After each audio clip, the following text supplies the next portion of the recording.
Showtime in 60 seconds.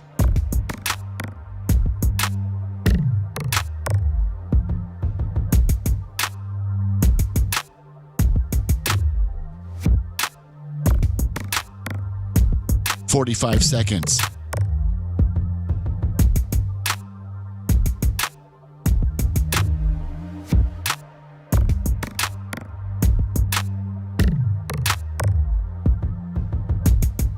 "30 seconds.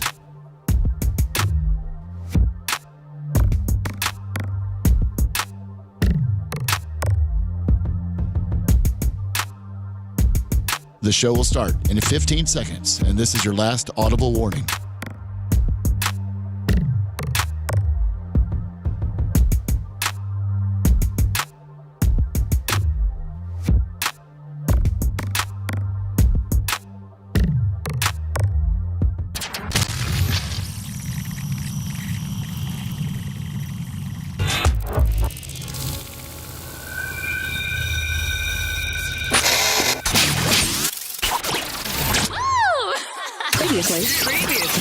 Previously on the Bubba the Love Sponge show. Supposedly he's killing it.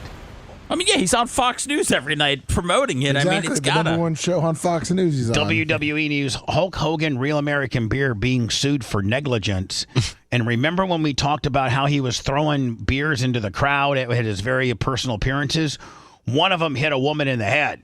Wow. You're listening to the Bubba the Love Sponge show. Broadcast rights for the Bubba the Love Sponge show have been granted to this station by the Bubba Radio Network and is intended solely for the enjoyment of our listening audience. Any rebroadcast, retransmission, or other use of this production without the express written consent of the Bubba Radio Network is prohibited.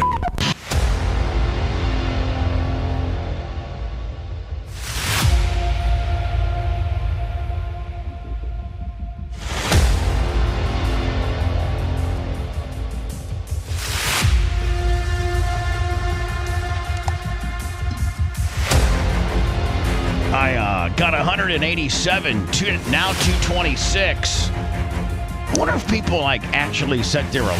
Oh, Dr. Dan is in a suit and tie. That means a lot of different things. I'm not even going to get into the top three of them. Someone's got to see a lawyer. I got to see a lawyer. Something law related. Something's going down, and it's either real bad or real good. Yeah, what are the two? It's not bad. See, we're used to seeing Jay in a suit and tie, but not you. I dress up pretty okay, don't I? Yeah. Clean up nicely? Really nicely. Thank you. You look more like a lawyer than you do a doctor. I do. Well, it's the white thing versus the regular suit. I don't think doctors wear suit and ties a lot. Some do. In the old days they used to. Now they just wear scrubs and white jackets. Right. Even when you're in the office, it's like a pair of slacks and a nice shirt. That's what I usually wear. Yeah, I used to wear a tie every day, but ties can kind of get gross because when you lean forward, the tie falls into whatever you're working in. Right. So it gets kind of gross. So does that mean today is an office day, or does that mean because you'll never go? Because usually when it's a surgery day, you go right from here to the surgery center, right? Yes. You don't go to the office. No. And that means going right from the surgery center, blasting your Ferrari in a special parking spot, busting through the doors. Rodney Dangerfield style. Yeah, going through the doc directly to the doctor's lounge. Having, I think they might have like a Diet Coke or probably now a Monster. They probably have a Monster ready for you. We're waiting, cold and wait. You get into your scrubs, and now within the amount of time of you, are you in? Is the patient waiting for you usually? Oh yeah, they get there at 6 o'clock, 6:30. No, I know that, but are they on the slab in the room waiting for you? Oh no, because I have to do consents and I have to mark them. Oh yeah. You got to take ritual. You got to take the purple marker to them. Right. The ritual of plastic surgery is getting drawn on. It's like the start of every operation. So you probably get into scrubs. Probably a small scrub up, but not a very when you scrub for operation. It's like a 8 to 10 minute scrub, isn't it? Well, it's a 5-minute scrub, the first one, then the subsequent scrubs are like 3 minutes. And you have to do certain numbers of strokes on each finger. Have you seen him scrub up before? Yes, I have. He'll do It's like nice. 27 fingernail scrubs, and then 27 fingernail scrubs, and then like 16 top of the hand scrubs, and 16 top of the hand scrubs, and then like 34 palm and back of the hand scrubs, and 34 of them, and then like 15 clear up to the elbow scrubs, and 15 to the elbow scrubs. I mean, it's not a wonder that you don't scrub your flesh right off your bone. Well, sometimes some of the things that they have for soaps, they have like 3 or 4 different options. Sometimes you have to rotate because you get like a sensitivity to it because you're washing your hands for 3 to 5 minutes 6 times. Now, Plus, everyone does that alcohol stuff between seeing patients, like and marking them and stuff. Right. That alcohol chews you up. Now, is there ever a point where your body could become immune to the antibiotic? Let's say that you use the same antibacterial soap every time. Would your body somewhat maybe build a resilience up to that, and you have to switch brands and use like a different kind? The body doesn't build a resistance to it. Arguably, the bacteria on your fingers would build up a resistance. Yeah. But it's such a strong disinfectant that bleach kills everything. Then you walk in and you have to ass the doors because you can't touch the doors with your hands. Oh yeah, you got it. Once you've scrubbed, you ass the door. Exactly. You hip or ass the door, and then you walk into the room with your hands up, right? Mm-hmm. With your hands up. Above the elbows because you want the water to drip from the hand to the elbow. Hands above the elbow, not the other way. It's like wiping yourself the wrong way. And then that's where they gown you, right? I love that part. You like being gowned? Oh, I love walking into the room, and sometimes I realize, and as I'm doing this, sometimes I think to myself, I'm so freaking lucky. You are. You know what? Listen, not a lot of guys. I mean, Seth can't, when he says he's getting ready for work, can't walk out of the shower and have Phoebe, dress him basically, gown me, bitch. Yeah, with my hands in the air. I'm going to help you zero. This is how you do it. You walk in like this, right? Yep. And they drape you with they put the arms on and then it ties from the back. 2 people are working on me. They Right. got the scrub in the front, putting the gown on. Then as soon as it's on me, the circulator nurse, which isn't sterile, starts tying the gown, and then the scrub nurse again starts doing the gloves. Who's sterile. And so Right. we do one glove at a time. And, it's a little bit of it's like 20, 30 seconds of, I feel like I'm being pampered. In between, I feel like because a lot of times, I think most of the time when you schedule a surgery day, your surgery days are what, Tuesday, Thursdays? Wednesday, Thursday usually. Wednesday, Thursday. So, Some Tuesdays. but you try to schedule them back to back. So So if you got like a 10, you'll have a based 2 on rooms. You'll have 2 rooms. Yeah. Because it takes like an hour to cycle the room. Like when I'm done, and I'm like, that's it, I'm done, and I throw off my scrubs and throw them on the ground, and walk out of the room like a whirlwind. I heard you run out like Ricky Bobby does when he's on fire at Talladega Nights. I really do, man. I scram. I do. But now hold on. Do you have to re-sterile to go into the other room, or is it sterile on sterile? No, you got to start over. So, like, if you had room 2. Yeah, it's because you don't want to cross-contaminate. Because nothing's 100% sterile, Bubba. Everything's, you scrub all you want, and you get like 99% of the bacteria, but there's still a little bit there. Yeah, but chances are the draping and everything like that, they're not getting it on their body. So when you're done with operating 1 and you're going to go wrap up 2, you got to re-scrub and re-gown for 2? Yeah. Wow. And so the efficient way to do it is to mark the next patient before you go into the room so that when you come out of the room, the patient's already asleep in the other room. Oh. And then you'll have like a 5-minute turnover. What's the most you'll do in a day? 4? 8. 8 But surgeries? 8 requires 2 rooms and a lightning fast team and everything going perfectly. You do 8? Yeah, I've done 8. I don't do 8 on a regular basis. I do 5 or 6 a lot. Like on the average Wednesday or Thursday, between 5 and 6? But it depends on, I do some long operations too. So I usually operate, pretty much from 8 until about 4. I usually do about 8 hours of surgery. And think about this, Lummy. Think about how mentally draining, or Seth, think about how mentally draining it is to be on the air and just be sharp and know what you're going to say, and you're kind of have the on factor. But if we mess up, no big deal. If Dan messes up, you could kill somebody.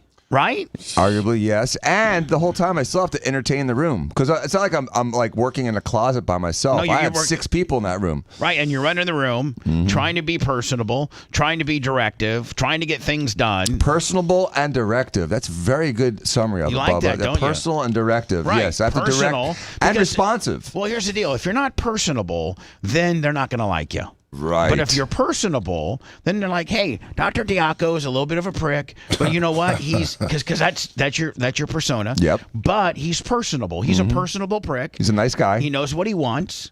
He's direct about it. He's not going to beat around the bush. He has a short memory when it comes to being pissed off. Right.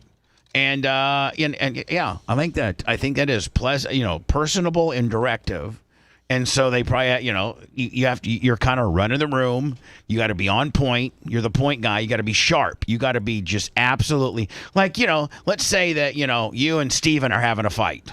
Or you and Jay. I like to put Jay in there because Jay is your direct partner for. Yeah, but we don't fight that much. It's usually Steven and I having an argument. True. That's a confrontation. And it's usually about money. So anyway, it's usually you making some outlandish $400,000 purchase and Steven saying, Dan, you got to slow your roll, buddy. I'm just telling you. Yeah. It's not the heydays when you're doing 36 boob jobs a week.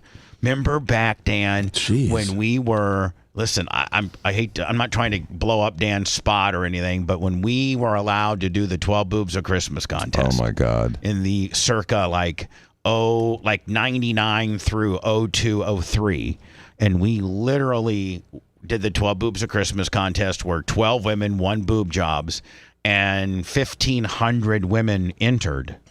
And then what Dan would do is the 12 that won the boob jobs got the boob jobs. And then the 1,500 that enter, each would get a letter from Diaco, a plastic surgery institution, USA. You always notice how you change the name.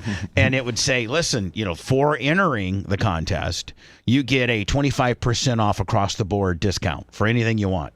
And so probably, 30% of those people went ahead and got various procedures. Oh, a couple hundred did, yeah. A couple hundred would come in and get most of them would just get a breast dog at a discount, right? And sometimes they give even more than that off. I'd give them like 30% off because they were in the contest. I actually think, Dan, it was like if you made the top 50, they had a huge discount. You got a 50% discount.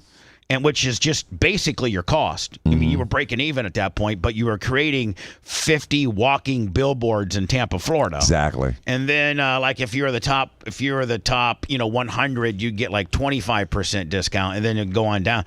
It was kind of like Rockefeller, just undercut everybody just to get your oil sold. Wasn't there months where you would do like 60 boob jobs? Yeah, 50, 60 in a month. Yes. And all of the plastic surgeons in town hated them.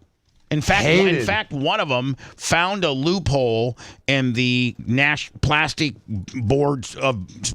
Surgery Board of America, and the reason why we can't do that anymore is because somebody in Tampa complained that it was like a contest or found some bylaw within the Plastic Surgery Board and got Dan. Basically, that's or we would be doing it every year. Yeah, there was all kinds of trouble. There was a point though. When they did Extreme Makeover, because they felt that was helping the practice of plastic surgery in the country and the market. Which it was. It was, absolutely. And then they reversed the rules. The awareness of plastic surgery. Exactly. Right. The awareness and bringing it to like everyday people. Because some people back in the day, 20 years ago, thought it was just for, the few. But plastic surgery is really, affordable, and there's a lot of things that people can do to make themselves look better. And a lot of people didn't realize, the various facets of plastic surgery. People would be like, "Oh, plastic surgery is just made for chicks who want to get new boobs." Plastic surgery is plastic surgery is something as little as Botox and something as big as, a full-blown, rhinoplasty, facelift, trunk lift, like, skin tightening, skin care. It's all but our domain is the skin and its contents. It's the whole goddamn body. Right. And so we look at it from head to toe. And now hair replacement. Yes. Ozempic All that stuff you're doing. It's comprehensive. I've become almost a family doctor for my patients because, when they come see you on a regular basis, if something comes up, I'm the first asshole they call. And I help everybody. That needs to be a billboard. The first asshole you call. Diaco Law. Diaco Plastic Surgery, and then maybe Diaco Law. Yeah. So anyway, so call me 888 Diacos, DIACOS. 4 8s. And Diacos, if you need anything. And Dan once told me, I don't know if I'm supposed to say this or not, but from the best patient, like the best patient is that woman who's been married, has a couple kids, who has an affluent husband and a lot of time on her hands. That's the best patient. And then the worst patient is men that get nose jobs. Those are the worst. In fact, I don't even know that Dan sometimes tells that insecure male that feels as if his nose is too big, no, I'm not interested in doing you, because aren't they the biggest little bitches ever? Yes, they're the worst. I mean, the worst. Men that get rhinoplasties are the worst. The worst. They can kill you. Yeah, they can literally. If you over resect a guy's nose, it's like you castrated him or cut his penis. No, it's not castrating.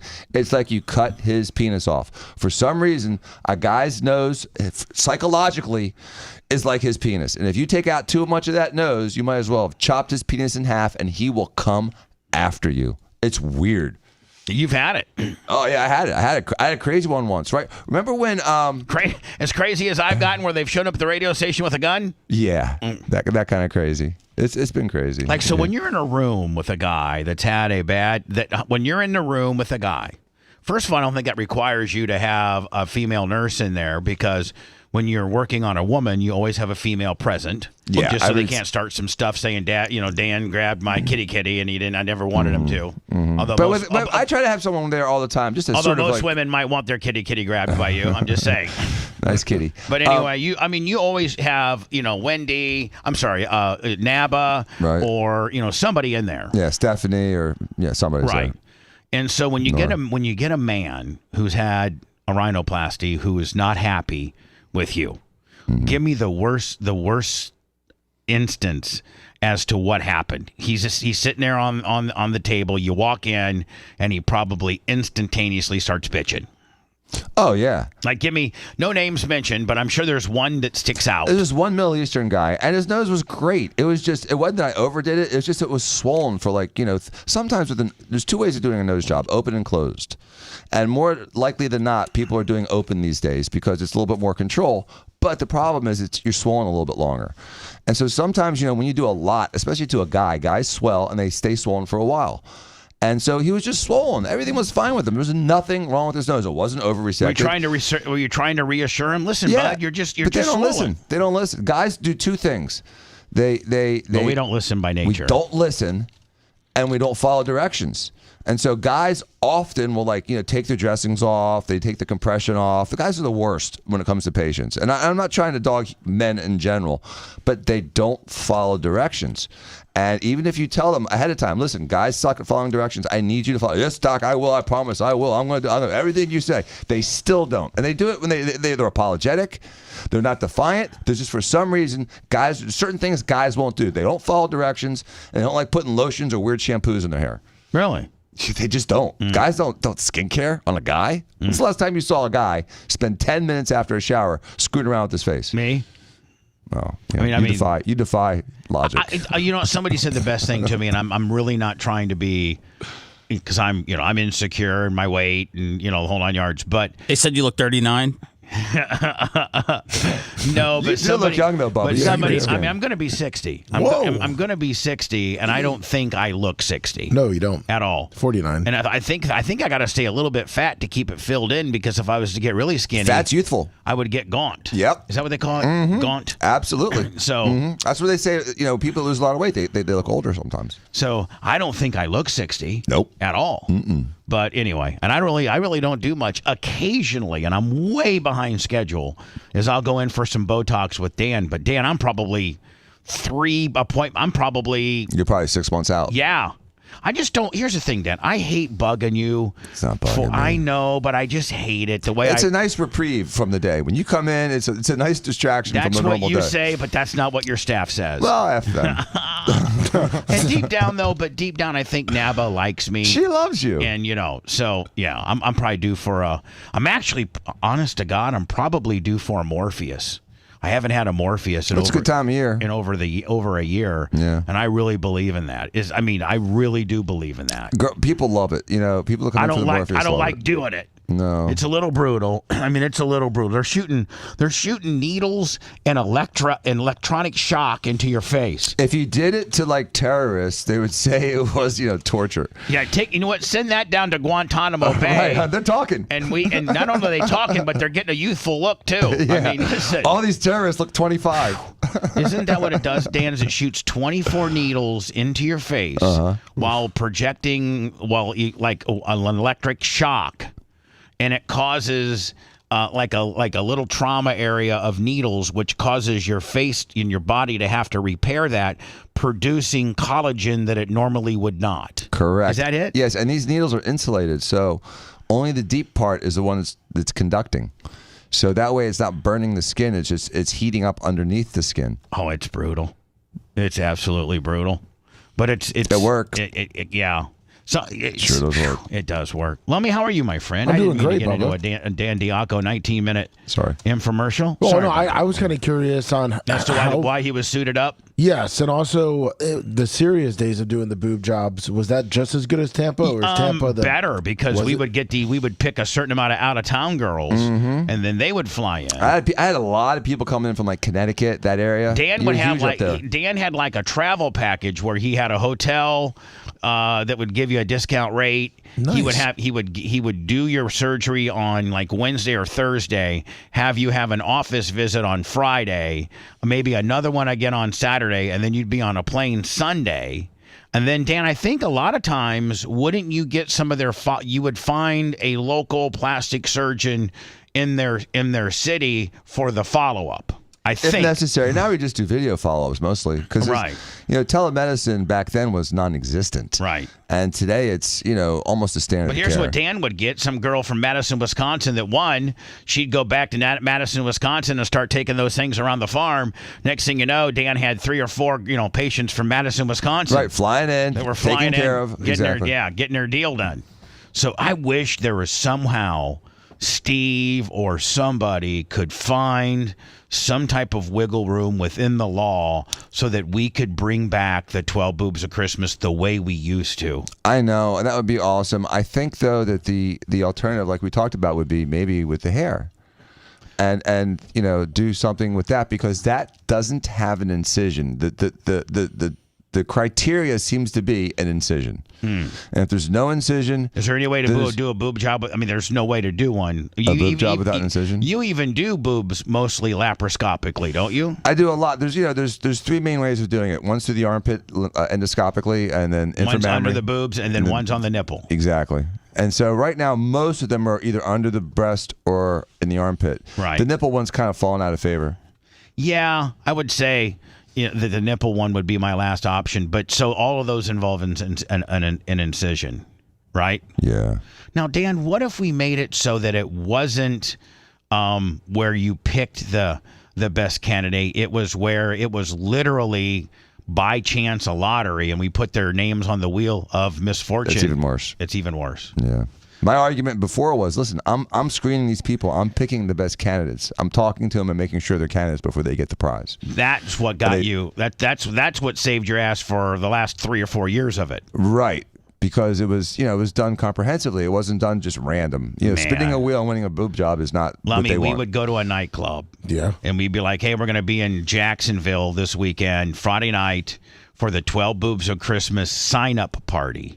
And we would have literally 500 girls lined up outside the door, clear out into the parking lot, and they had to come into this private room, take a picture, fill out a questionnaire, then take a picture of their natural boobs. Polaroid. A Polaroid picture, just like Gene Simmons. Polaroid. And then Dan would get each candidate, go through them, and then pick the candidate that would, that had the most asymmetrical breasts that didn't require a lot of surgery. And it was Dan's contest. He did and was attractive. He wasn't going to pick, dogs. He's like, if I'm going to put 12 boobs on 12 different women, they're going to be, Ferraris. They're going to be hot chicks. So hot chicks getting brand new boobs from Dr. Diaco from 9 different syndicated cities. We would get into a tour bus and do our show live from the 9 different cities every morning. And while we were on the air, Kelly, who is, by the way, Brian Matroni's ex. Oh, yeah? She was my assistant. She would have the girls come to... There would be 2 ways you can win. You could either show up at the nightclub the night before, or you could come down to the radio station while we were doing our show. And Kelly was processing them all, taking pictures of them, stuff like that. And then she would take aside the cute ones and bring them on the air. And of course, I don't even know Seth, I don't even know today's radio world. If I had a girl in here and with the Me Too movement and all that kind of deal, I don't know if I could say, hey, Trixie, you just signed up for the 12 Boobs of Christmas contest and Kelly brought you into the studio. Why don't you take off your top and let's see your knockers? Like, that's what we would do. Yeah. Yeah, it just doesn't happen today. Seth, I don't know that you can do that. Oh, yeah, you can. Oh, you can? Oh, show the knocks, yeah. Show the knocks. Just not on Twitch. All the top 40 stations are doing it. All the top 40. We'd actually have to probably not be video. We'd have to have that camera off. Oh, of course. And we could just, oogle at them. Be like, Unless we have yeah. to, then we go on OnlyFans and broadcast live. Oh, there you go, Seth. Then we uptick them to a $9.99. Now, if you wanna see the knocks, they're only on the OnlyFans feed. The uncensored feed. Yeah. And here's the deal, Dan. If you had a girl that signed a waiver saying, I don't have a problem with showing my knocks on the Bubba the Love Sponge show on his OnlyFans channel, I think between all the lawyers that we know, we could get, probably a pretty damn good buttoned up contract that would hold us harmless. Right. Something like that. We had a great buttoned up contract that held us harmless. It was just the American board didn't like it. No, it was the fact that we also didn't have the visual aspect of it. Right. We were taping it to put it on BubbaRaw.com. We just weren't putting it on, YouTube, Rumble, X, Twitch, Facebook, and things like that. I did like your idea. Seth, tell me what you think about this, because I don't think you heard it. But you left a little bit early yesterday, and Lummy and I were talking, and we don't really get to talk like... Lummy, I feel as if you and I need a meeting every week. Me and you. Oh, okay. Just me and you. Okay. And Lummy came up with an idea, Seth. You know how we do exclusive stuff occasionally? Well, like on YouTube, where you can be a member and get stuff, And then, obviously, if you're a member of Bubba Army HQ, you can get some of the streaming stuff. You can download old shows, all that kind of deal. Well, we were thinking that if you're a member of Bubba Army HQ, that maybe you get an exclusive show that's only heard there. You know what I'm saying? Yeah. Like giving an incentive to BubbaArmyHQ.com people that are either, is it sergeant and lieutenants, Lummy, the 2 levels? Yes. And then, you get a show that's only on Bubba Army HQ. And I don't know who would do that show. It'd probably have to be it'd probably be all of us, except for Dan, because he has to go work. Yes. But I like that idea. I think that would be great. I don't know when we'd shoehorn it in. Yeah, it was just it was one of the many other ideas I had for HQ rolling up in front. Seth Money, how you doing, buddy? I know that today's kind of your big day. Today's kind of your long day. There have been many a times where I've been working here in the back, changing some oil, doing some various things, working on the cream machine, and it's like 3:00 and you're still here. Today's your long day. Oh yeah, but it's it's an easy job, Bubba. It's very easy, and it's I love doing it. So it's Clem Kush right after the show. Well, 40 after, which will be. Do you usually release Clem Kush day of Tuesday? Yeah. Okay. Now sometimes you throw a pig in there, don't you? I do, yeah, I do. Just depending on how I feel. Sometimes I just like to get it all up there and not have to worry about it. So after me and Clement Kush, then Seth tapes Operation Pigmentation. Lummy, I loved the clip that either Rhett or Gary Cantrell put up with Craig and Rio giving their spin on the Kendrick Lamar deal. I loved that because it kind of went hand in hand on what I said. And so we're taking just FYI, we're taking various clips from various podcasts and repurposing those to help people possibly aggregate back to that podcast. So we're going to start putting best of clips here and there of various podcasts, whether it's the Tig Bits, whether it's Pigmentation, whether it's Blizzard, whether it's Klimt Kush, whatever. So be looking for that on all of our places. I think X, YouTube,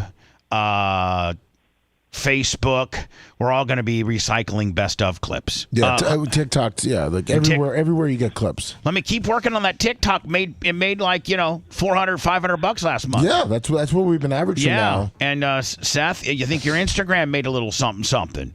And of course your podcasting's, hit or miss with regards. I think we got a new client, Seth. Okay. On podcasting. I just approved it. Hi, who's this? By the way, 813-90 Bubba. That's the studio line if you like to call. I don't have a lot of patience for those. Usually we can sniff out the trolls or the haters. So if you guys sniff one out before me, let me know. Just blurt in troll. Okay? Sounds good. Perfect. Hello, who's this? Hey, Bubba, it's Jeff over in Oviedo. Hey, buddy. I wanted to take the time to say thank you to Dr. Dan. I called in probably 2 weeks ago talking about a mass they found at the base of my skull, and it ended up being a benign sclerotic bone mass that's going to have to come out. Now, hold on. So when you called Dr. Dan, did you call his office?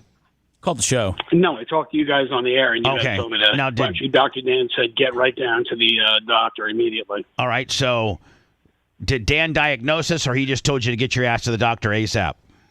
I pretty much get my white ass down there as fast as I can get down there because they wouldn't have called me at the house if they didn't want me down there. All right, so you go down there and you have a what?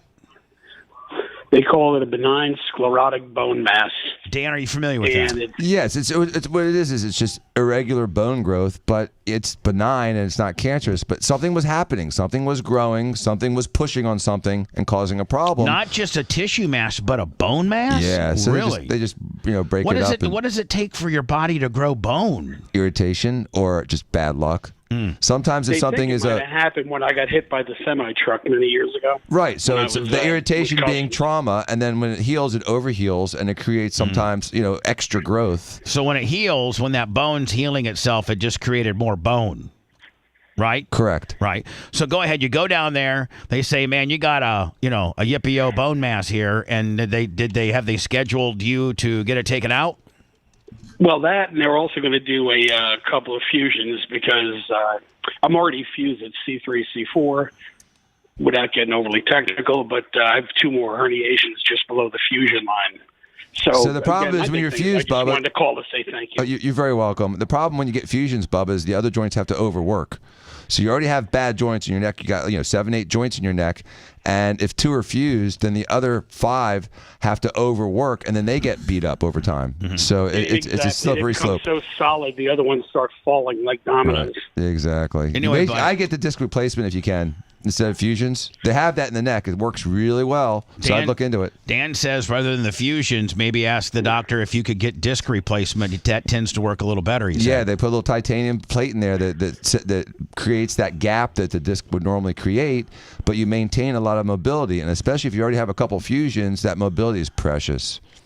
So yeah, it was pretty bad, that hit I took. So I mean, biggest thing is I just want to say thank you. This You're welcome. Is the second time you've helped me with something. First, my daughter with the spondylolisthesis that you basically helped me talk her through, and I just can't thank you all enough. You're just nice people, and I just wanted to say thank you. Well, thank you very much. He plays a dick on the radio, but he's actually a really nice guy when he gets out of the studio. I'm an asshole till you need me. Right. Well, today it looks like he's ready to do a hit, but that's okay. Hey, bud. Hey, thank you for calling the show and asking Dan, and 2, thank you for listening to Dan because it sounds like it's fairly major. And 3, see if you can ask your doctor instead of doing the fusion. If you get disc replacement, Dan feels you'll have a better luck with that. Okay, I'd even be willing to doctor shop.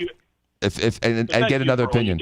Dan said, hold on. I don't know if you heard this or not. Dan said that he'd even be willing to, if one doctor does not want to do the disc replacement and is adamant on fusing, that he would maybe doctor shop to find a doctor that would do the disc replacement, or at least a doctor that does it. Because if a guy doesn't do it, then he ain't gonna recommend it. But if a guy does it and you go to him and he goes, "Oh man, I do these all the time, but you're just not the right candidate," then you know you got an honest opinion of someone that's like, "I have this trick, but I just can't do it on you." Right. Then you know that's what you truly need to do would be the fusion. Because when you talk to a doctor that does disc replacements, and you can find them. You just got to look it up. All right, bud. Good talking to you. Do some shopping, but thank you guys. All right, man. Appreciate you. So Bubba, since Craig and Rio signed on the halftime show, do you think Super Bowl 49, based on the game and the halftime show and the pregame show, goes down as the worst Super Bowl of the last 30 years?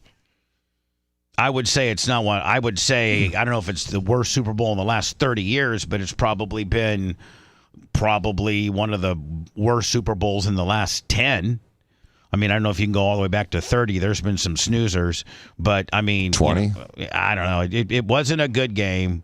The commercials were average to maybe a little better than average. And then the halftime deal was just, let's mark out to African American people. And here's the deal. Let's have African American people remind other people that we're not like them. That we don't understand what they're saying. We don't understand this beef, and you are different in a better way than us. When we're supposed to bringing people together. We're supposed to bringing people together. I like you, you like me, together we're a big happy family. But instead, we got Kendrick Lamar that's dissing a guy where we are his audience on his personal diss track, and he's going to remind us that we're not like him. Well, I don't know we're supposed to blur the lines of color, and instead we're drawing them darker. It doesn't make sense. I got one last call before words, so we don't get too late. Lummy, did Wade Boggs have cancer? Yes, he did. We'll get into that momentarily. Okay. First-time Hall of Famer and retired with the Rays. Hello, who's this? Yeah, good morning, Bo. This is Rick. Hi, Rick. Just wondering, I know back in the day, you probably would have scoffed at this idea, but now you're a little more worldly than you are wild. What if you ran it through your charity, the 12 Boobs at Christmas, and just did it for women with breast cancer? Still get flagged. Here's my answer, and Dan would know better than me. We're still doing surgeries, and we're still making incisions, and I think it's still any kind of promotion where there's an incision involved. And we're dealing with women that have a very much a problematic set of breasts, which is not just an easy 54-minute boob job, which Dan can whip out on a really good candidate.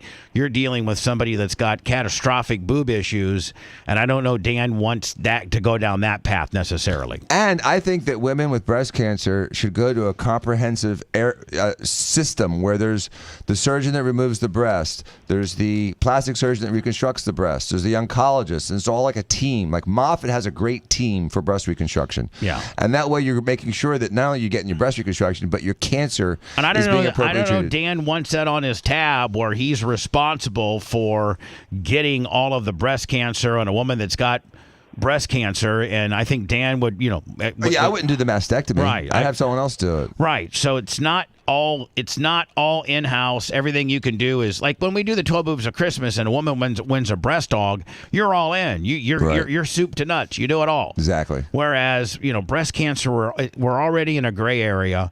There's so many specialists needed, and you know what? Even if it was my foundation paying for it, you're still, doing a contest involving an incision, which I don't think the Board of Plastic Health really cares about whether you're helping a girl with breast cancer or you're just putting new knockers on a hot chick.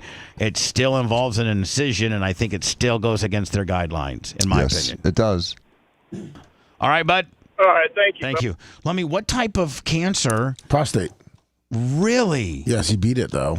Well, you must have caught. I think, though, I'm not a doctor, Dan is, but it's my understanding that the way you beat prostate cancer is you catch it early. And there's only two ways to catch it. And that's through a colonoscopy. No. Oh. A rectal exam. Okay. And the PSA. Okay, so your PSA number, which, by the way, I just had I didn't know. You know the blood work that I get? The very extensive blood work that I get twice a year?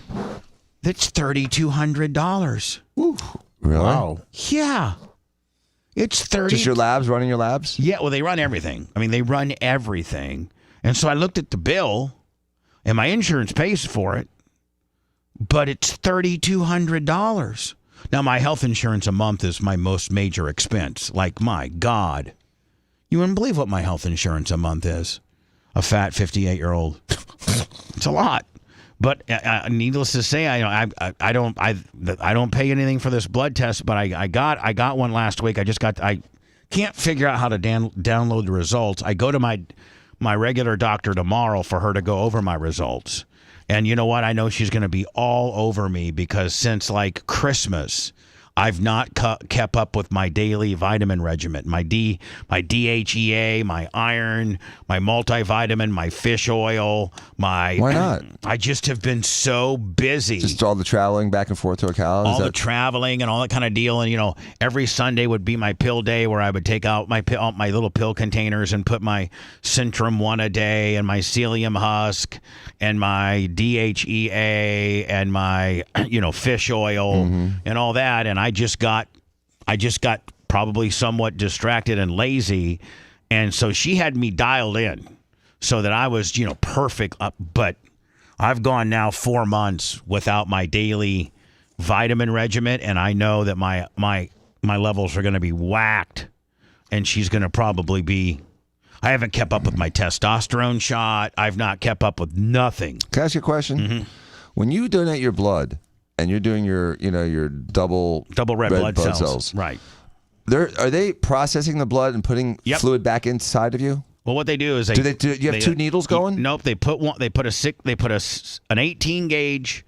They put an 18. They put an 18 gauge in you, right? And they suck out all of your blood. And it's like in 4 or 5 different increments. They suck it out. Then they have this machine called the Alex machine, and it spins it. And they take the plasma, and they take the double red blood cells, and they shoot the plasma back in you. Just for volume? And then they can. That's why they can take double red blood cells. If they were to take whole blood, you can only take a certain amount. And so they take it out, and you can look at the machine, and it's got 2 bags. It's got a bag full of red, which is your red blood cells. Then it's got a bag full of like a real clear yellow kind of deal. Yeah, it's the plasma. Right, and they tell you how clear your yellow stuff is how healthy you are. If you're not healthy, it's milky. Ew. And if you are healthy, it's yellow. And mine's always yellow. So that's kind of your first indication. And how often can a regular person donate? 112 days. That's the most frequent you're allowed to donate double red cells? And I do it just like absolute clockwork. Like on that 112th day, I'm there because that's what keeps me. It keeps my iron hemoglobin numbers about 14.9 to 15.9, which is in the normal area. If I don't do it, the first time I did it, was 26.5. And the woman's like, they had to get a supervisor because they couldn't even take it. It was too thick. They're like, but we will take it knowing that by your second or third donation, you'll be in the normal level. I'm now at 9 gallons. I've donated 9 gallons of double red blood cells. And then they even have a new thing, Dan, where they email you when your double red blood cells were used. And so, like, I just got an email yesterday that said your double red blood cells were used in an Orlando emergency room last Thursday at 9:30 a.m. But that's not like where they send you a picture of like a kid from Africa and say, your donation helped this kid, eat some bamboo. But they did tell me when I went last time that they're going to give you like the name of the person or something like that so that you can, but supposedly double red blood cells are used in operations more. That's what they use double red blood cells for during operations. And I guess packed cells. We call them packed cells. Right, because they are full of oxygen and they're what's best and what's needed for surgery purposes. Right, and another another use for that, packed cells is someone that has like sickle cell or beta thalassemia, because they require transfusions frequently, and I'm pretty sure they just get packed cells because they don't need the volume. They just need the red blood cells because their red blood cells aren't efficient. I went a month. I miscalculated when I was supposed to do my double red blood cells, and I went a month over, and my numbers are usually 15.1, and they were 17.6. Wow, a month makes a difference. Just by going a month. Wow. So I got to keep up on that, or I'll be dead. I remember the time I've told this story before. I was at the Wing House with Coco, Brent, and Craig the Bulldog, and we were at the Wing House, and it was like noon. I didn't have to be at work until 2:00. And Dr. Mark, remember Dr. Mark? Yeah. He, did like a blood lab kind of deal, and he called me up, and he says, "You need to go to the One Blood Center immediately, like within the next day or two, or you could die because your double red blood cells are 27.5. Your blood is." It's like sucking a milkshake through a coffee stirrer. And he said it doesn't work. You're going to have a heart attack. Your blood is so thick, you're going to have a heart attack. And you're going to have to get a supervisor override to even take your blood if they don't. And if they don't take it there, I'm going to have to write you a prescription for bloodletting for you to go get your blood letted, meaning, you have to give blood. So they took me at One Blood, 15, 16 years ago, and I'm up to nine gallons. The other good thing about it is they screen your blood, and so that that, like, you ain't got herpes, you ain't got gonorrhea. They screen your blood. I don't know that they screen your blood for herpes. Yep. Really? Everything. For herpes? They screen your blood for everything. Wow. In fact, the woman, the guy before me, about 3 sessions ago, was they took him into a little room and told him that he could not take his blood. And he walked out, and I asked the woman, "Why can't the guy give blood?" And she says, "I can't tell you because it would be a HIPAA violation." And I'm like, and then the dude goes, "It's because he's got some type of infectious disease." Mm-hmm. Like the HIV or hepatitis. Yep. It's got to be one of those. Those are the ones that are absolute, zero chance you ever donate blood again. They screen it all, buddy. And they welcome me with, "I'm as clean as a wind-driven snow. No herpes here, buddy." no HIV. No pimples on my penis. Nope. So here's Wade Boggs, Hall of Famer. Yes. Former Ray. Great career. Former Ray, but he's wearing a Boston Red Sox gimmick. Well, I mean, he spent the majority of his career, 10 years in Boston. So prostate cancer, huh? Yes. And they have, anybody that's been through cancer procedures, they always have like this little bell after your last radiation or your chemotherapy treatment, and they've determined that you are cancer free. Then they have this little bell that you ring, the cancer free bell. Every place has got it. Stand next to her. Giving orders. Why Smoke on the Water by Deep Purple?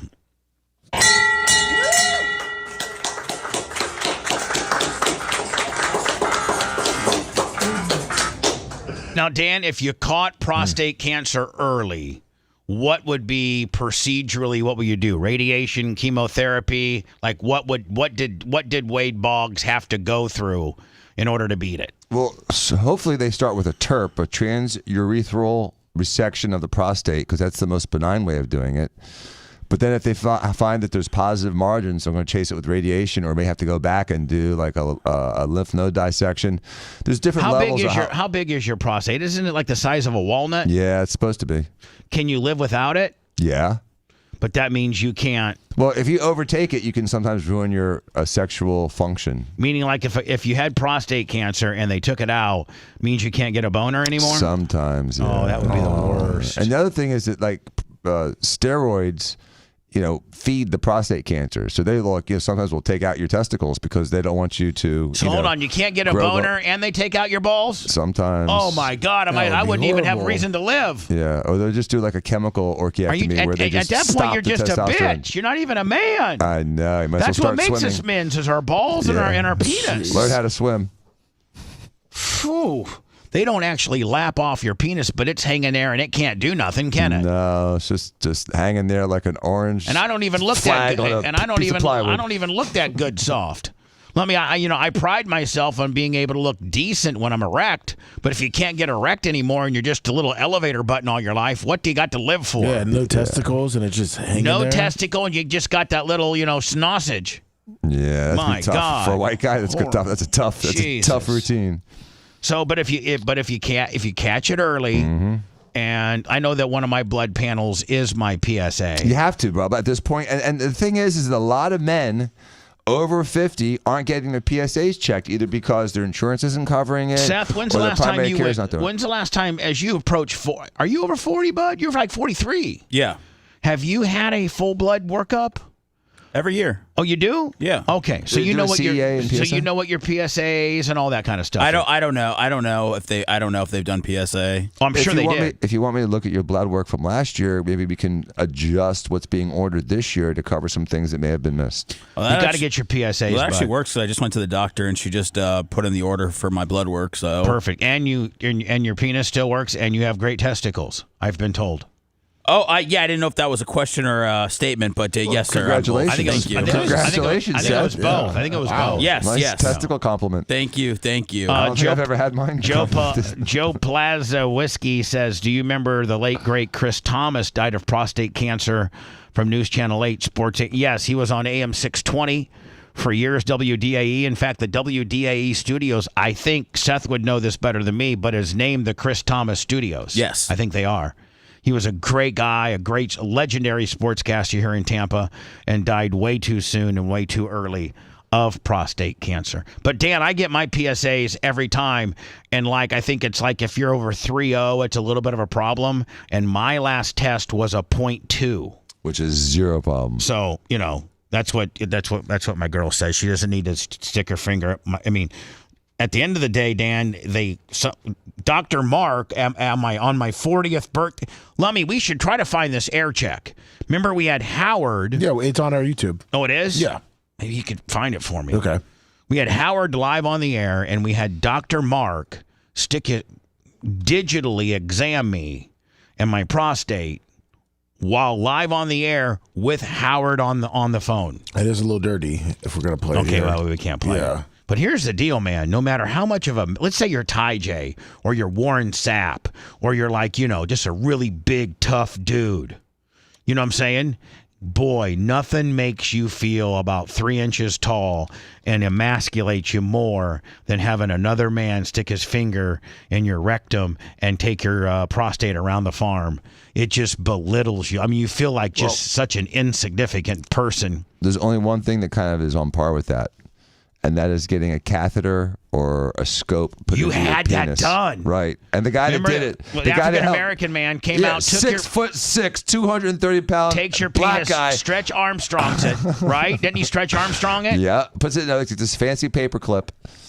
Paper clipped your penis, Stretch Armstronged it, and jammed a catheter down it. It was the worst thing that's ever happened to me. Right. You might as well have driven my smart car home the next day. Yeah. So that Ferrari means nothing when that happens to you. No, nothing means nothing.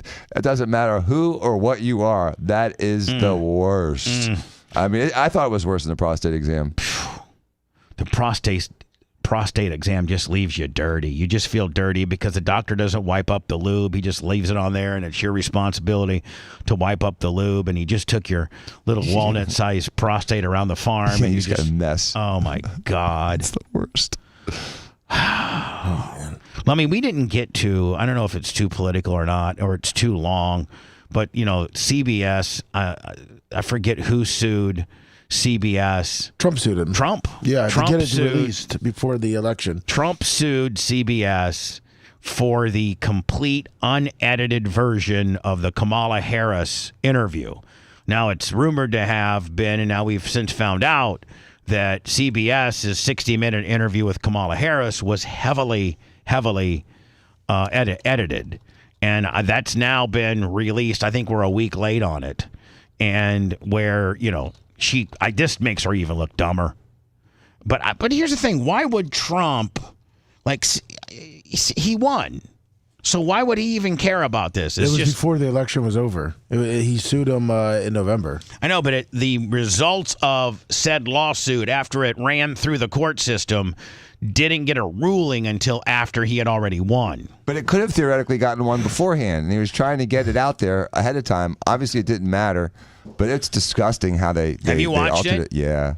Seth, have you seen it? No, I haven't either. It's a yeah. I watched all 56 minutes to break it down. It's a word salad. Now, if I go through your 1, 2, 3, 4, 5, 6, 7, 8, 9, 10, 11, 12. If I go through your 13 or 14 points, it won't take 57 minutes, will it?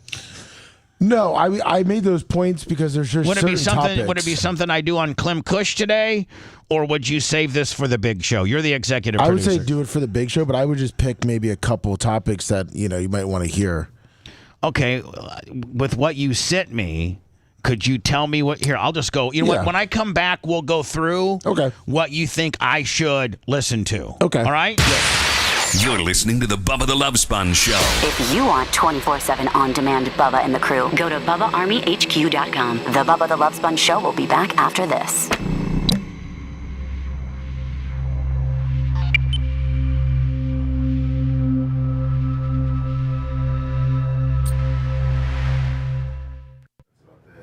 You couldn't give a single answer without fucking going. It's right. Without riffing.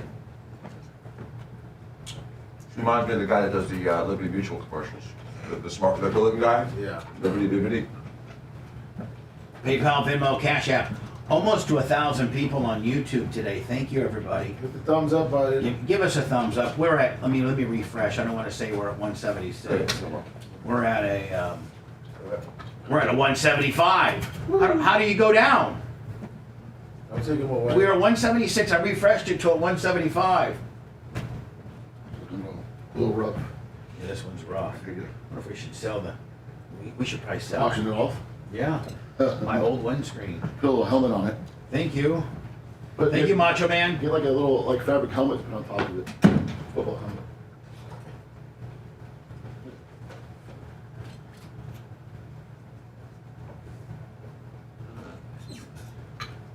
$963, y'all, and I only got 203 thummies. Appreciate it if you would, give me a thumbie.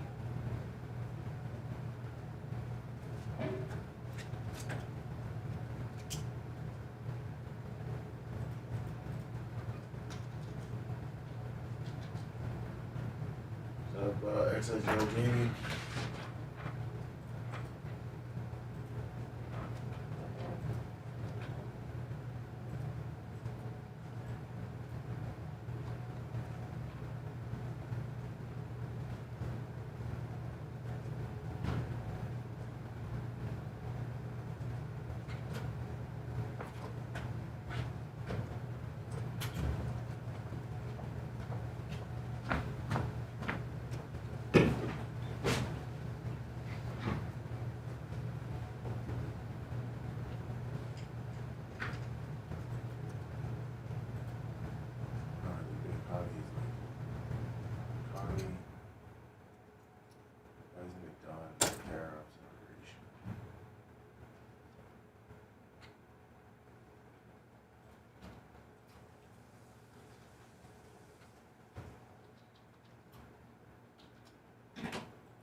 Hello, Stephanie. Hello.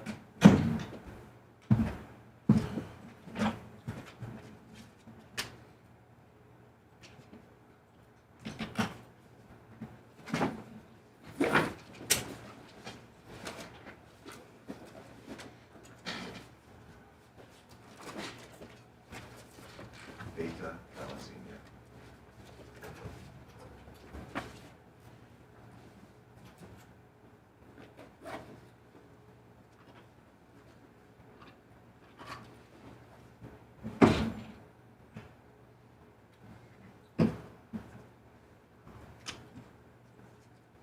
Pardon scars never go away completely. Hound dog.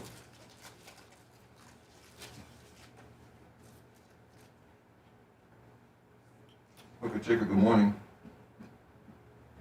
Yeah, we went long on that first fucking break. Way long. I got a meeting with Jay today, Dan. Say again? You do? Yeah, I can't tell you. You probably know what it's about.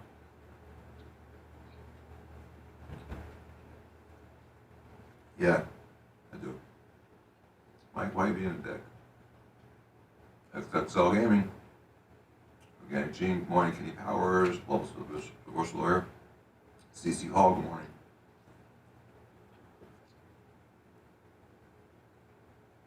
Guru. Ben Galasso. Scott.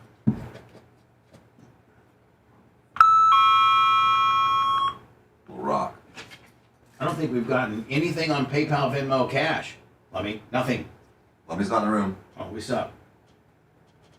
We suck. Disney Phil, good morning. Iggy. Nothing. Zero. Big Buck.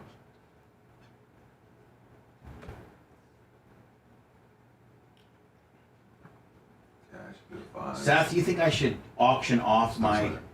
Look, my windscreen that I just got replaced. This is my old one, and it's starting to get a little... Auction it off? Yeah, $20, you know? You could probably collect DNA off of there and frame me for a murder. Well, I think then you could probably get more than $20 for it, I think. That'd be a hell of a deal.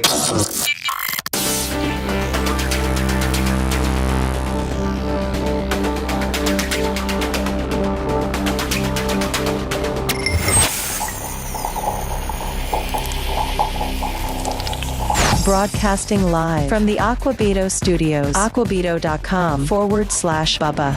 It's the Bubba the Love Sponge Show. I don't, by the way, Tuesday, February 18th, and I don't think that we've gotten $1 PayPal, Venmo, Cash App. None. Zero. We must suck. Guys, please donate on the PayPal, Venmo, Cash App. Keep my silly ass on the air. Yeah, there you go.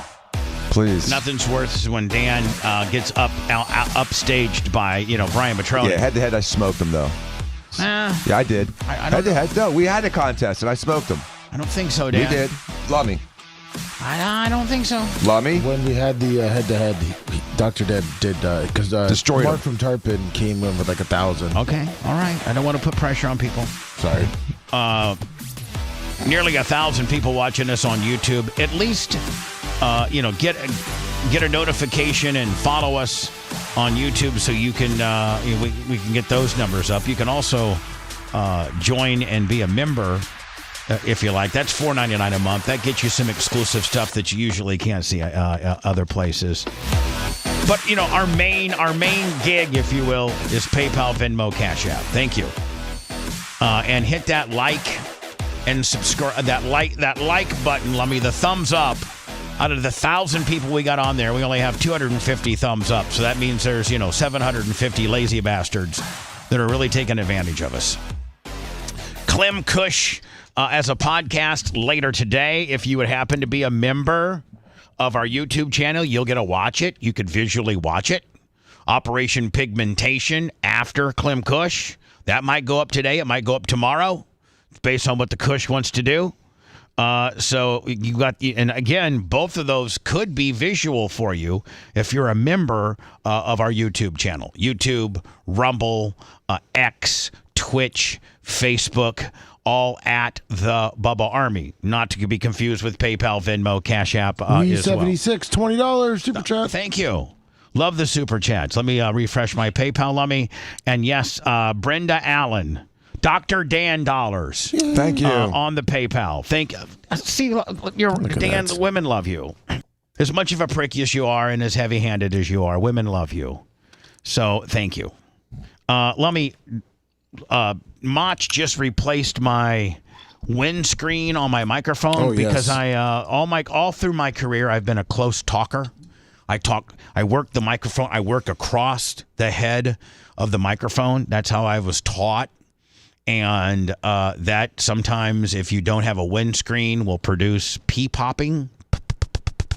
And so that's what windscreens are for, is to reduce the pee popping. We all have them. I got my Bubba Army logo showing perfectly. Dan has his showing perfectly. Lummy, yours is a little off. Yours is a little crooked, and Seth's a little crooked. And so they do wear out. the silk screening that I think Rainbow Rick does it for us. Oh, yes, he does. So we get these, Macho Man gets these blank windscreens. We give them to Rainbow Rick. He puts the Bubba Army insignia on. Look at that. Seth and Lummy both got theirs perfect. Well, Chop it up spice, $10. Brian Schmidt, cash up. Thank you. I wear mine out because I'm the close talker of all. Like, Seth doesn't eat the microphone like I do. Dan does because he learned from me. Lummy, you don't, and Seth doesn't. You guys probably talk into the microphone the way you're supposed to. But I eat mine and talk across it. Well, anyway, I tend to wear out the windscreens faster than anybody else because I talk close to them. And then right here where I talk, I usually talk right on the top of the windscreen. Right here where I talk starts getting real, like it starts flaking off the material. And so Macho Man just responsibly brought me a new one. And here's my old one. Now, I was talking to Seth on the hot mic. Hey, should we, sell my windscreen? Oh, yeah. Autograph it. You could, I don't know if you could, I guess you could probably find a marker maybe it's such a coarse material. Silver. Yeah. Maybe I autograph it and we sell it, but it's only one of one. But then I'm thinking my DNA is probably all over this microphone. Sure is. And so, like, a guy could do something bad and place my DNA at a murder scene. Next thing you know, I murdered somebody. So a big episode of True Crimes. The guy dripped water on his mic and squeezed it. Guy was killed at Tuesday morning at 7:50. I can prove an alibi. I was actually on the air, but my DNA is all over the place. I don't know, man. I don't know I don't know, Lummy, if there. I mean, there are some hardcore Bubba Army out there. Oh yeah. I don't know if anybody would want this. Oh, I think there is. I need to go to chat. I'm monitoring Facebook. I need to go to chat, and would somebody, what would we put, like maybe $50? Why don't we turn it into a fleshlight? Oh, God. Mix some DNA. Seth, that's about the right size. Look at it. Oh, goodness. Put a little Astroglide in there, and you could just get the tip, Oh, yeah, well. Just bam, bam, bam, bam, bam, bam, bam, bam, bam, bam, bam, bam. Dad Homer, $10 for Dr. Dan. Then all of a sudden, it doesn't have my DNA. It's got yours on it. I don't know. I think there is. I think there's some people that would. What would be the price point of it? I think $50 would be good to start with. I think for $50 you need to throw in something else too. Tactical bag? Yeah, maybe something like that. You get a tack bag or something maybe almost, Seth, with the exception of tennis shoes. With the exception of tennis shoes, you pick. What, like, maybe we give you like a tactical bag option, a straw hat option, closeout shirts, something like that. Yeah, for $50. Maybe I might put it up. I'm going to put it up online today with the merch crick. And if you just happen to organically go to Bubba Army merch, Bubba Army store, Bubba Army shop, and it's available. T-shirt will 20 for Dr. Dan. So I'm going to put it up today. It's going to be a part of a pack.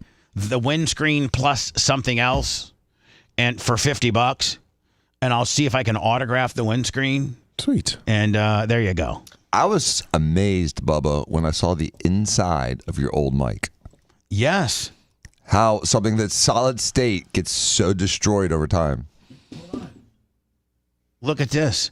Look at because the spit. Mm-hmm. You don't realize that even though you're not spitting, you do, your breath is humidified. Right. There's water in your breath. If you look at my microphone, that was the side that I talked into because I talk into the side of the microphone. And over years, and this is I even had a windscreen on this, but over years, this is probably, Macho Man, when did we replace me with the black mic? Like a year ago, I think, right? He would know. He bought it. Let me see Macho Man. I don't have Macho Man. That was pre-me. Yeah, that was pre him, Bubba. We bought the it was black the same one for time stage. that Dr. Dan got his gold microphone. Okay. So I got a black microphone. Dan got the gold one. So anyway, this was my microphone for probably, I don't know, from 06 to maybe 2023. Like a 15, 16, 18-year mic? I think it was 21, 22. Yeah, so... You have it. So I got it. Boy, I wonder what it would sound like right now. Hold on. Stand by. Probably sounds damn good. Are you saving that for the Radio Hall of Fame? You could auction that off for $2,000. Put the mic screen on with it. You actually ate through the metal. That's check 1 2. It sounds about. Let me put the windscreen mic on it. There you go. It sounds clear. About the same. Yeah. Well, it's an RE27, right? Yeah, it's an RE. I think it's an RE30. There's such a thing? Yeah. Oh, there's like a. No, there's RE27s and RE30s. I think I got 30. I don't know. But this RE27, RE27 ND, and that one sounds really thin. This one sounds thin. Yeah, we need to go back to the other one. It's been worked. I mean, it's like a pair of jeans. You break them in, and then you start. They start. Not the knees start wearing out and things like that. So I'm going back to my other one. Ass is going to rip. Right. I understand. But that's a tool, and that microphone should be in the Hall of Fame or should be in the museum. I mean, that microphone has real value and real importance. Because think about it, that's the microphone that did Sirius. That's that microphone that did all the Howard stuff. Yeah. That's all the that microphone saw everything. Yeah, that microphone was my original microphone when I started with Howard in 06. And then when I went back to Cox in 08, and then when I went to Beasley in 15. If that microphone could talk. Oh, the things that microphone has seen. Said. Oh, my Lord. It has talked. It's talked for 20 years. So, Lummy, I'm organizing a material harvest party. Okay. At Bubba Raceway Park, Ocala Speedway next Friday. I think I got Buck coming down. Is he bringing in some equipment too? Well, Buck is in the process of trying to line up what they call, I think, a trammel, and it's a dirt separator where you throw dirt in this big hopper, and then it has this excavator. Let me BVA $50 on the super chat. Thank you. Thank you. And so he's organizing. He's looking. I can't find one in Ocala, but supposedly Buck and his construction circles may have found one, because I got to take all of that material that I have out back that has rocks in it. And don't forget the tour. Now, this might be something that Little Walker wants to go to. And I think last time you went to it, didn't you come to the tour? Yes, I did. Yeah, and I think Rhett came too. Yeah, it was a lot of fun. We were talking. Ashley and I were talking about it last night, going to it. Well, it's March 20. I think it's March 27th at Ocala Speedway. The Tour of Destruction. And the thing that they need is like 15 to 17 dump trucks full of material to build their ramps on. Really? Well, we used to just dig out the material, give it to them, they build the ramps, and we take the material back. But then I'm like, well, we're double handling material. Why not get the best material that I would usually use for the track, give that to them to make their ramps, and then when they tear their ramps down, just put that material on the track. Makes sense. But in order to do that, we did that last time, and we didn't de-rock it. And so all through internationals that we just completed, we were fighting rocks. Oh. Rocks, and rocks cut tires, and it just ends up being a shiz show. So next, and now, I just cut a new deal with Synergy. By the way, any information you'd like with regards to Synergy in the Ocala area, you want to rent some equipment, you want to buy some equipment, you're in the heavy equipment industry, my friend, just call my buddy Mike McCormick, and his number is 352-783-1915. If you want to rent or buy, let me write this down, 352-783-1915. So he's going to give me a excavator and a front end loader, and maybe, Lummy, I'm asking nicely if I could get one of these huge ass. Let me see where they're at. Right here, one of these RO roller pad foot 25T84 shell kit, so that as I'm putting the material on, let's say Monster, I'm the Tour of Destruction, they're done. With their event, then when they're putting the material on the track, I can use this to smash it into the track. Nice. Instead of, I would first probably hardly rake it or till it, then you use this to really smash it in. So, I mean, look at that piece of machinery. That is nice. So, anyway, Mike from Synergy is getting me all this equipment, and the only thing Buck needs to try to come through for, and I'm probably going to have to rent it, is what they call a trammel or a something like that, a dirt separator. Now, Travis the welder said he might be able to build me one, but it's going to take some time. You just can't build. Now, I looked at homemade dirt separators. A trommel screen is what I think Buck's talking about. Yeah. Okay. Yeah. Wow. And at that point, man, I would dig. I would have One-Eyed Billy on the excavator, having him we got this one little honey hole of clay, and we have not ran out of it yet. So I would just have Billy just harvest all of that so that maybe we had pre-screened, de-rocked, more than just 15 dump loads for the Tour of Destruction, because don't forget, we have Tour of Destruction coming twice a year. That in conjunction with the Winter Nationals, I got to put new material on my track 3 or 4 times a year. Well, if I could just dig all the material that I need for all of that, and I'm only going to have a trammel or a trummel. Is it a trammel? Is it a trummel? Trommel. Trommel. How do you say that, Dan? Trommel. Trommel. If I only have one of those once a year, I got to go ahead and get every ounce of material I can out of the ground so that I have extra material. So Buck supposedly is trying to find me one of those. Mike from Synergy is getting me my equipment I need, and I think all next weekend, me, Buck, One-Eyed Billy, and Drunk Dave? Yeah, Drunk Dave will be there, but he'll be drunk. So, he's good. He's good. He's as good as he needs to be.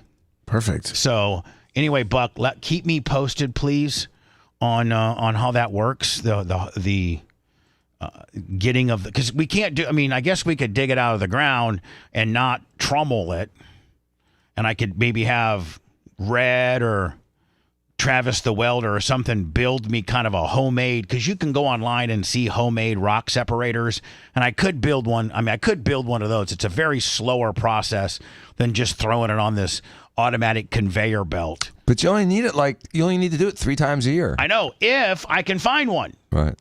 Like they're like impossible. So big bucks on it, I guess. Shakers. Yeah, that's inevitably. Yeah, that's part of it. 1,074 on YouTube, Lummy, with only 316 likes, unless I'm late to the party and I haven't refreshed. Yep, 316. So Lummy, Barp the movie is done. Yes. And it's available on all of our places for the most part. Is it on X? Yes. It's too long to put on X. Yeah, but I'm assuming it's probably too long to put on Instagram too, Seth. Right? Do they have length? They have length issues too. I think so. They did a highlight, like a preview video for it. Like a Triz-Ailer? Correct. Right. Yeah, they put that up there on all the platforms. So basically Facebook and YouTube is where you could watch the nearly, let me see, it's 54 minutes and 57 seconds. So it's 55 minutes long. Lummy, I thought if you were on Twitter and you paid for it that you got long form Willie. I thought you were able to put up like up to 2 hours of a video. Do we not pay for our Twitter, Lummy? No, we do. I'll look into the X part. Yeah, I'm not 100% sure. I'll look into it. Make sure. Lummy has not. Well, Rhett gave me. He said one high spot you might want to go to is about 1:30 where Lasker describes his what he does for the show, and Lasker's under the impersonation, and I love Lasker, by the way. I love what Lasker brings on Fridays. I love Gene, and Gene actually talked to me last week and said, let me tell you something, I'm really doing good, ain't I? And I go, yeah. And he goes, you know how I know? Oh, how? Because Seth likes me now. I go, what do you mean? He goes, him and I have full-blown conversations now. I get done the hot mic, I go over to his little thing there, and like the side window, like a drive-through kind of deal, and I just talk to him. He's my friend now. Shut up. He didn't say that. Hold on. I don't have much of a relationship left with my son, but I can swear on him. He's, I love him more than anything in this world. I'd love to have him back in some capacity, but I swear on my son, I was driving on Friday. It's like, I tell you, how I can tell I'm doing good now? What? Seth talks to me. I just go over there and have full-blown conversations with him.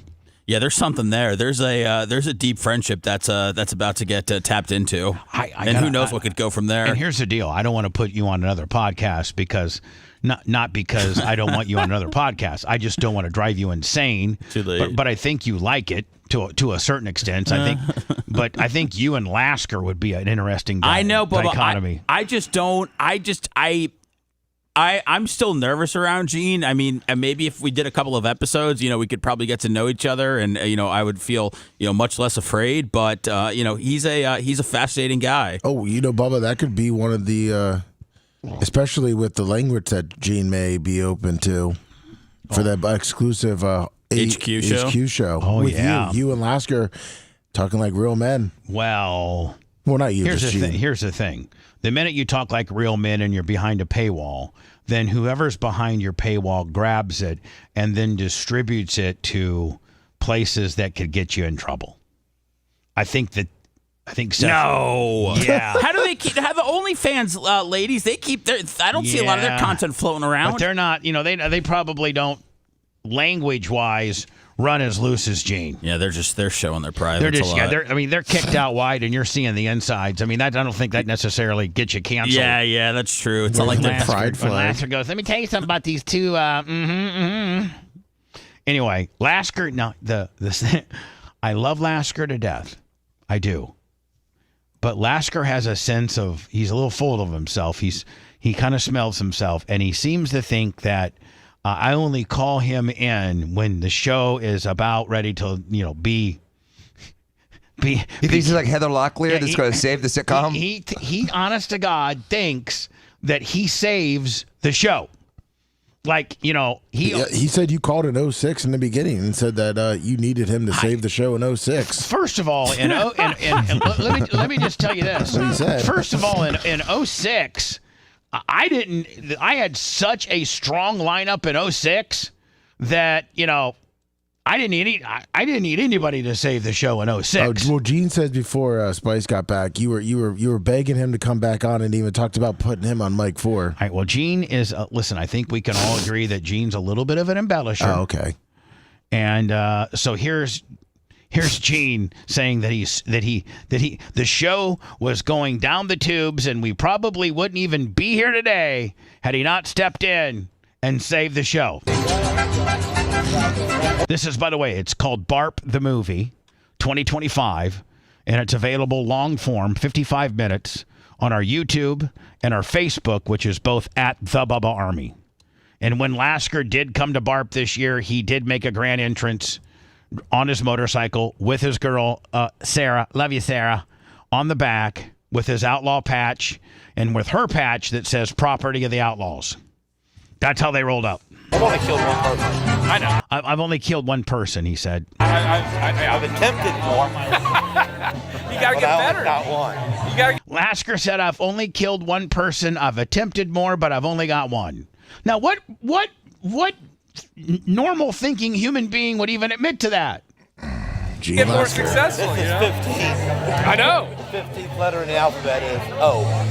The 15th letter in. So he wears. Jeez, look at Brian. He is afraid, right. But he's also trying to hang in the conversation. Right. The 15th letter in the alphabet is O. So when you see somebody wearing a hat that got 15 slashes on it, that means outlaw. Gene's going to tell you that. Outlaw. Oh, okay. So whenever you see a and look at Brian. Oh, okay. Of course, there's drunk Kim. She's nearby. She's always where there's a camera. There's Kim. She was making sure he was where he needed to be. 15 on something. Now I know. That's outlaw. All right. I thought it stood for Obama. Your local 15. What did he say? I thought it stood for Obama. Look at him. He cracked himself up too. Let me hear this again. What a freeze. Let me just hear this again. Hold on. I know. The 15th letter in the alphabet is O. Outlaw. Oh, okay. So whenever you see a 15 on something, now I know. That's outlaw. All right. I thought it stood for Obama. Your local Who's he looking at for approval? I don't know. I think he's looking at like I don't know. He's looking for approval. I think he's looking at the 7-Eleven right now. Just some aberration appeared to me to guide me. 15. You see that? Oh, your local fact. I have seen that before. Yeah. Oh, okay. The 15th letter in the alphabet is 0. I know to stay away from. 15th letter in the alphabet is 0. Not O. 0. Anybody with the number 15 on them? No, they're good guys. No, I know. They're the guys that's going to take care of business when it should have been done in the first place. They're the kind of guys that are going to take care of business when it should be done in the first place. Your life is the bike life. Some guys live it to the fullest. I don't live it to the fullest. I got common sense. So it's hard for me to involve all that together. You know what I'm saying? Back in the day when I rode up in there. By the way, this is our other studio. And he came in one time and drove his motorcycle into the studio. Now the studio was the door going into the studio was right here. So we could literally hear, we're on the air. You can see the red lights on. We're on the air and we're like, what in the hell is going on out there?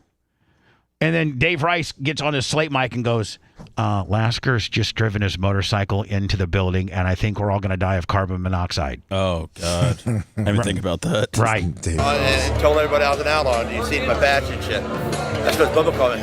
What up? Show sucks. Hold on. Bubba called me and says the show sucks. That's a lie. In 2006, the show didn't suck. You need a gene, he said. Come fix it. Come fix it. I said, all right, and we've been having this deal with the dudes. There's Colton, the official, unofficial ambassador of the BRN. There's Creatine Travis in the background. And people, come on up. I got a picture of him. Master, he's an outlaw. I seen it. I got it. We know it. So after so long. It was too. We hit it for enough time. Well, let's just bring it up, let it be known, and then get away from it. They don't understand this is radio, man. I ain't that stupid fucking redneck. Whoa. Everybody. Hold on. Gene looks good there, actually. He does. Thinks I am half the time. Or I wouldn't I'm not the stupid effing redneck that he thinks I am half the time. be funny. Or I wouldn't be funny. I don't guess he. We did roast a pig legally. Yes. It was dead when we got it from the butcher. And it was, and I got to tell you, Dan, I don't know if you had it or not, but it was pretty damn good. Oh, I did, and it was delicious. It was juicy and it was flavorful. And tender. Buck. He's saying buck, not. There's my man. There's two of my men's. Nash and Buck. Buck's a man's man. He Diesel sure power. Getting me a rock separator for next weekend. Love you, Buck.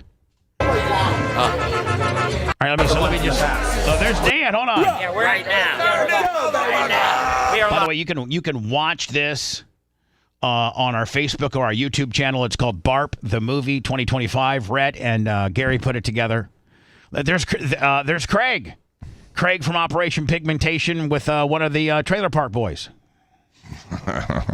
What's the Trailer Park? Is it Bubbles? That looks like Tuttle looks like the guy that's all gobbled. I don't know the Trailer Park Boys. I think it's Bubbles. Yeah, it's Bubbles. Yeah, Bubbles. Right now. Hold on. Damn it. Yeah, there's good one. Right now. So what do you want to say to the audience here first? I want to say to everybody, look around. The Bubba Army is in full effect tonight. Me, Big John. Big John's out. But I want to say to everybody out there in YouTube land that the Bubba Army is real. It's real. And the people that aren't here this year, they definitely need to be here. Well, if you're not here, you're an L7. What's an L7? I don't know. You're a square. Square. And you get that, and nothing else matters. You know why? Because the Bubba Army, Latin Sons, YouTube, and everybody, Seth Money. Seth Money. He never forgets you, man. He knows where he came from. He knows who gave him a break. Being real, Operation Pigmentation. Real smoking a blunt. There we go. This is 2025. It's our year. It's our year. It's our year. All right, we can't make this shit up. Live here with Dr. Dan right now on YouTube. Dr. Dan, where does this party and how does it compare OFF in the background, looking hot. to some Dan. the ones in the past? Well, I'm having a good time at this party. Yeah. It looks like it. You're parked right down there. a lot of strangers, but now everybody I know.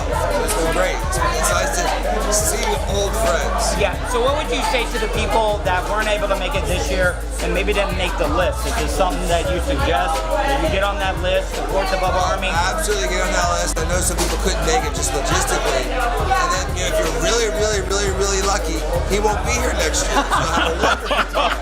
All right. All right, I want to get you. Are you going to the inauguration? I thought you yeah, are you going? No, are you going on Monday? You're the biggest supporter. No, I'm not much. I thought you would be on the list. No, I just have intelligent responses. It seemed to be that was the intelligent choice. All right, so that is Barb 2025. Dan at any inauguration it just doesn't seem right at all. You're right. It's like being at Woodstock. So let me out of Wait a second. Wait. Seth, you wouldn't have wanted to have been at Woodstock?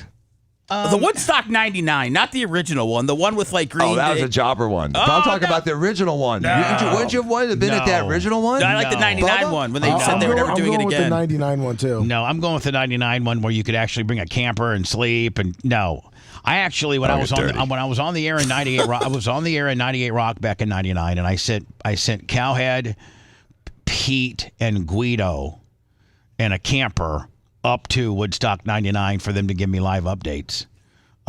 Speaking of that, I'm going through your list of bullet points on the Kamala Harris deal. Yes. 8. I want you just to say yes or no as to whether I play it. Okay. Yes. At 8:50, why should the American people elect you?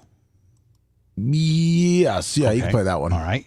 At 12:22, voters say they don't know you. No. Okay. 14:48 on fracking. No. Okay. 17:11 on the economy. Yes. Okay. 25:40. Why hasn't? Why hasn't it been done? I was on my phone. Yes. Yes. Okay. 27:40 tariffs. Yes. The next two, tariffs and immigration. Okay. So those 3 then in a row. 35:30 Trump is a racist. No. 39:27 Biden stepping down and handing you the nomination. Yes. Okay. 42:25 assassination attempt on Trump. No. 44:45 on China. No.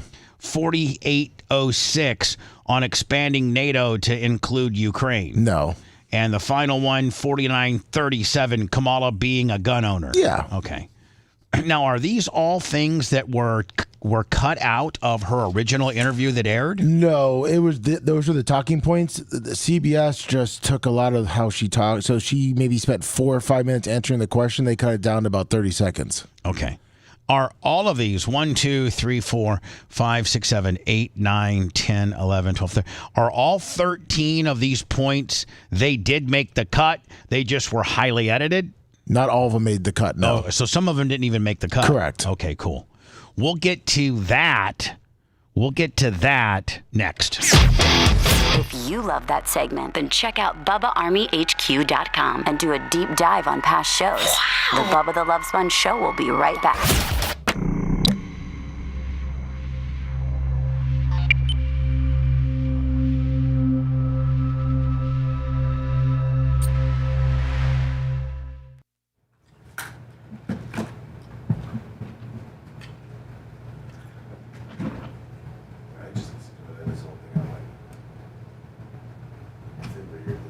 We can go to Metallica and Limp Bizkit. That'll be the closest thing to Woodstock we can get to. Isn't there another band going? That'd be a pretty damn good. That'd be a pretty good. Probably. Isn't who's the other one? There's one other rock band.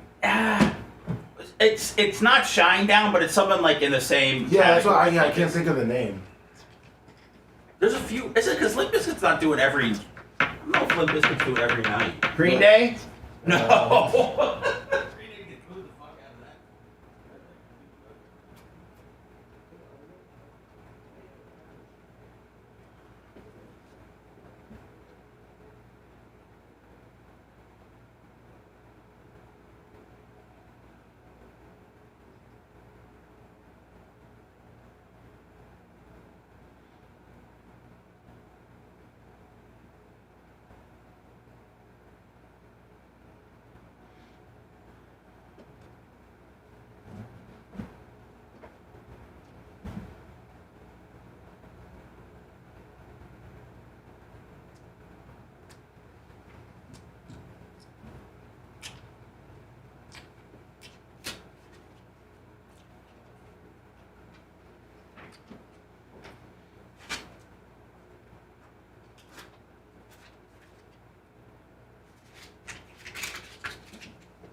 Hi, everybody on YouTube.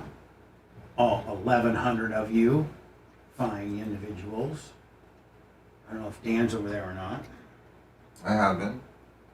Going back and forth, YouTube, Rumble, Twitch.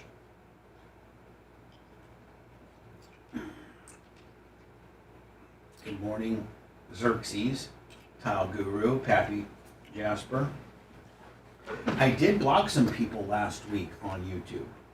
So I don't want to hear you hollering, saying, oh, please unblock me, please. Because you're an asshole. In order to get blocked, you have to be a fucking asshole. Yep. And I'm not going to fucking hear it. Oh, I want to come back because I'm so sorry.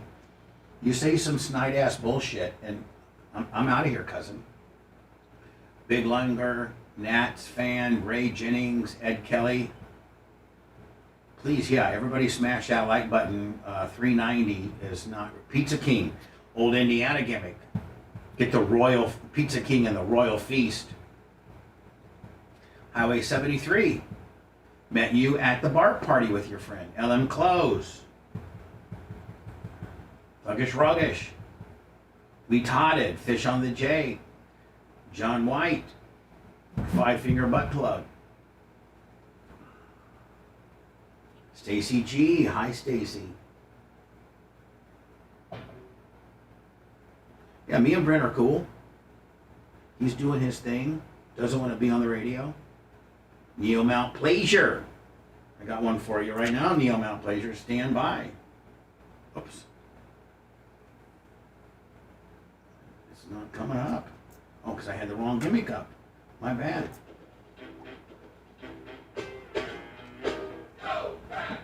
There you go. Warhol, Grouper Lip, Stacy, Camper, Michael Trader, Blummel's Divorce. Here, let me flip over to something real fast. See how that's doing. Okay.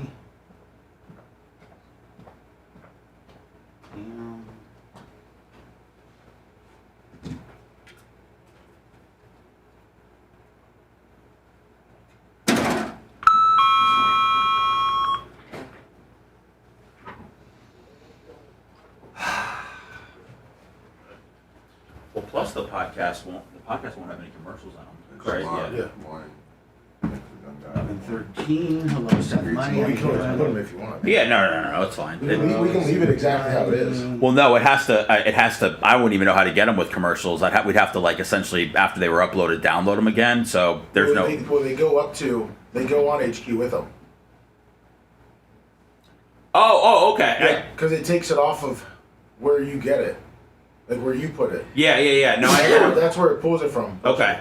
No, I know what you're saying. So we get that intro and outro and stuff in the middle. Okay. I feel you. Building profanity delay. Please stand by. Per FCC regulations, this program is on a 40-second delay.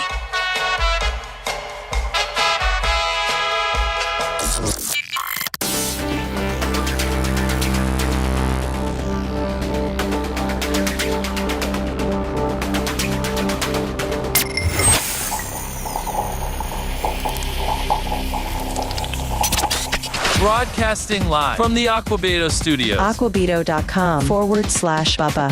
It's the Bubba the Love Sponge Show. Venmo, PayPal, Cash App. Or Super Chat on YouTube. That's been doing great as well. All at the Bubba Army. I think March 8th, I'm headed to Gainesville for just a day. To see the Gator Nationals. I'm really only going, Lummy, to the Gator Nationals so I can see 2 people. 3. I'm going to the Gator Nationals to see 4 people. Randy and Maria from Skag. Maybe 5. Tony Stewart, Gooch, and Ron Capps.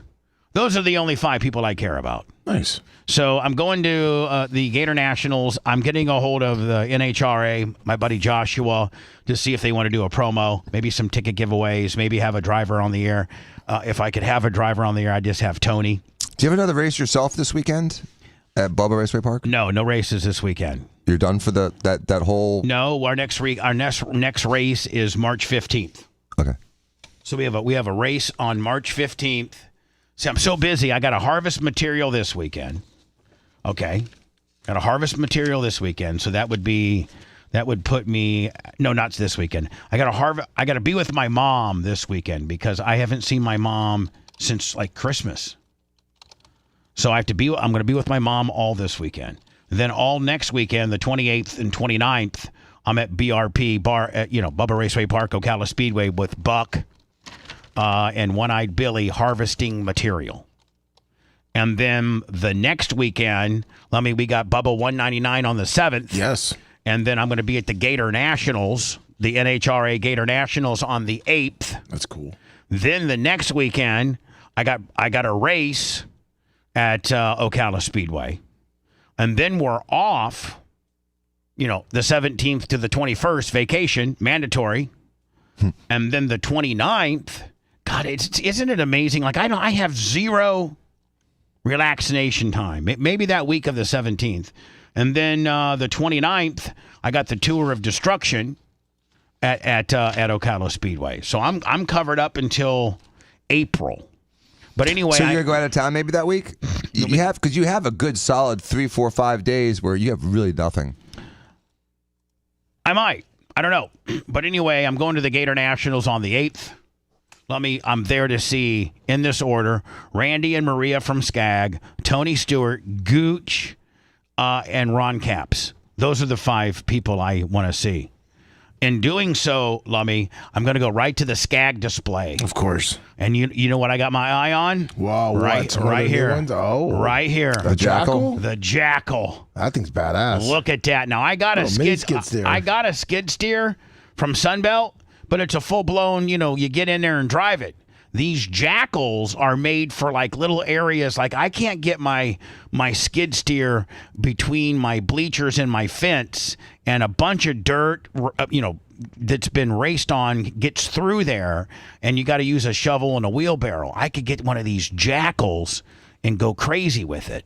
I'm gonna see if I can. Little stand behinds. They're nice. Oh yeah, I think Aaron. He does. Average Joe has. Does he does not have the Skag. He doesn't have the Jackal, does he? No, he does not. Isn't he supposed to be making the transition over to Skag? That's what he's working. He was working on getting I think 2 new crews, 2 new companies, and getting everything over to Skag. So if not the Jackal, I got my eye on one of these right here. Oh, the blowers. You drive this. And Larry Plummer's got 3 of these at the Warsaw Park Department to blow leaves and stuff. Nice. But I would use it to blow the pits, to blow the pits off and to make everything clean. I don't know if I need that as much as I need the Jackal. No, and the Jackal's brand new. Look at that. That's nice. This is the first year that they've offered the Jackal. It comes with attachments. How much like is something like that? I don't even know. Maybe. How much is a skid steer? Well, a skid steer's like 60 or 80 grand. Really? I don't know let me see if you can Google what a new Jackal costs. I would say maybe here's the price right here. Oh, perfect. I'm right down here. Hold on. So they make them from $35,500 to $40,000. I'd want to get, they're 40 grand. Whew. Wow. But they're nice. They're worth it. They are definitely worth it. You're not going to have, you're only going to have to buy one of these. Do you know the difference between those engines? Yeah. They had like 5 different engine choices. Well, yeah. This one is 24.8 horsepower. This one's 24.7, 24. Some of them are engine. I don't know if they're all diesel, but you'd want to get a diesel on the deal. But I think the difference, Dan, is the tracking whip. See, you got 35.5 compared to 40. Would you want the smaller one since you're trying to get in the tight spaces? I actually would want the smaller one. I probably would want the smallest one with the biggest engine? Yeah, exactly. I'd probably want the Kubota 1305 E4B. That's probably the one I would, because it's got the smaller bucket, and I need the smaller bucket with the big motor. Yeah. Oh, there you go. Oh, yeah. I like, you know what? I like the fact that that Skag just go ahead and put you right on up on what the manufacturer's price is. So that I've got a small basket and a big motor. When you go to your dealer, so you're like, listen, man, you're trying to charge me $42,000 on the Skag websites. It says $39,100, buddy. Come on now. And I know you can trim a little bit off that. I know Randy gives you some margins. How about $37,500 with a 5-year warranty? There you go. My exclusive Skag dealer next to my track is called Mike's Lawnmower, and supposedly it's the one of the largest Skag dealers in all of Florida. Really? So Mike's Lawnmower is where I get my stuff. Look at those new look at this, Dan. They just came up with this. Like, let's say you got a big hill, and you can't really navigate it. It's too steep for a zero turn, and there's some big hills that they can't mow, or that they have to. It's just dangerous, right? They have to get creative.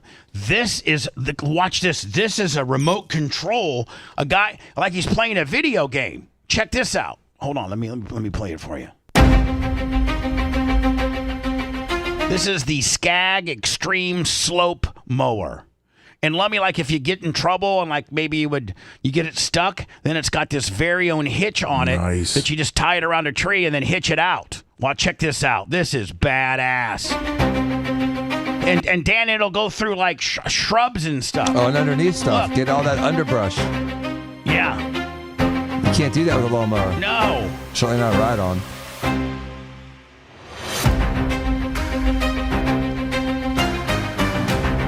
Oh, man, Lummy, you need one of those drive around the neighborhood. Just taking things I mean, it goes right through everything. It literally goes through everything. It takes like 2-3 inch saplings down. But not only can it go through like underbrush like this and all, but it can also go through extreme slopes. Like that have really, really, really difficult slopes for a guy to be on the back of a zero turn. It's a really neat idea. How much does something like that cost? Oh, I don't know. Let's look. I would say this is probably in the 40s too. Really? Yeah, probably. Listen, Skags aren't cheap. No. And I'm not trying to I'm just saying. Well, they're industrial. Skags aren't cheap because Skags don't break down. They're industrial strength. And like they're just, you get what you pay for. Here, let's see if they got price points on this thing here. Oh, look at this, Danny. 59.7. 70-inch track. I mean, but it's 70. 70? That's as big as like a real one, right? It's a 6 foot. Yeah, it's Vanguard big block V-twin EFI engine with ETF and oil guard, 37 horsepower, 60K. But like a municipality and the sides of interstates. Sides of interstates. All those bridges over in the interstates are steep. Like look now, this it's is fast. And you just now see, an average guy can't take his zero turn up that. No, he flip. He could maybe go down it, but that's as treacherous as it is. So he's got a guy down there at the hill, and he's running it. You pussies can't rake that? What's that? Nothing. Rake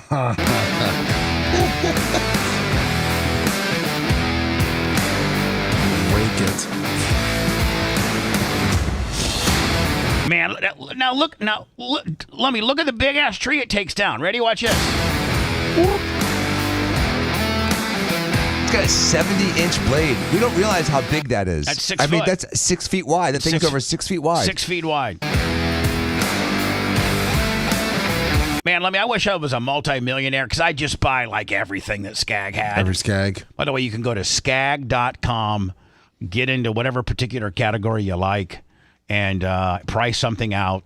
Go to your Skag dealer, have a general idea as to what it costs, and get you a Skag. Tell Aaron he needs he's got like 12 zero-turn mowers, and supposedly he was switching out 3 of them this year with Skags. Yeah, he was working on it with the dealer around here. I gotta know what the main dealer. Could you find me out what the main Skag dealer is for around here? Yes, for around here. Yeah. Skag.com for those scoring at home, and the Jackal, the little Mini X, and the big Extreme Slope and the Windstorm. I'd have me all of those, Lummy, if I could. Here is the interview with Kamala Harris. The big hubbub about this was that 60 Minutes invited her to be on prior to the election. Donald Trump declined. And Donald Trump then found out that 60 Minutes it highly edited this piece, trying to make her look good. And he sued CBS through the FCC and made CBS give him the entire interview to show, I don't know what he's showing at this point. I guess maybe to show the American public how highly edited it was and how unfair it was. But at this point, I mean, I don't think that people really care because you won. You won. So I don't know what your point is. Well, at the time he was filing, he hadn't won. All right, so drop it then. And so, well, he's going to get paid. Oh, CBS is going to have to pay him for, not fair practices. Yeah, and he's going to get them in trouble. The thing is that Bubba, he's had to fight a very, very strong anti-Trump media bias for 14 years. And he's sort of just trying to prove to everybody that they have been biased. And he's showing examples of that. And people have, for decades, trusted the CBS, ABC, NBC News, even CNN up to a point. And he's trying to show them that they have an agenda. Lummy, suffering in silence, Gooch. All right. I have lunch with him on March 6th. He's going to be in town. Nice. Yes. Seth, he told me to tell you hi, suffering in silence. What up, Gooch? What a big dude. Gooch. What a big dude. Man, Gooch could write a book on the things that he's seen. He was Tony Stewart's motor coach driver for, 15 plus years.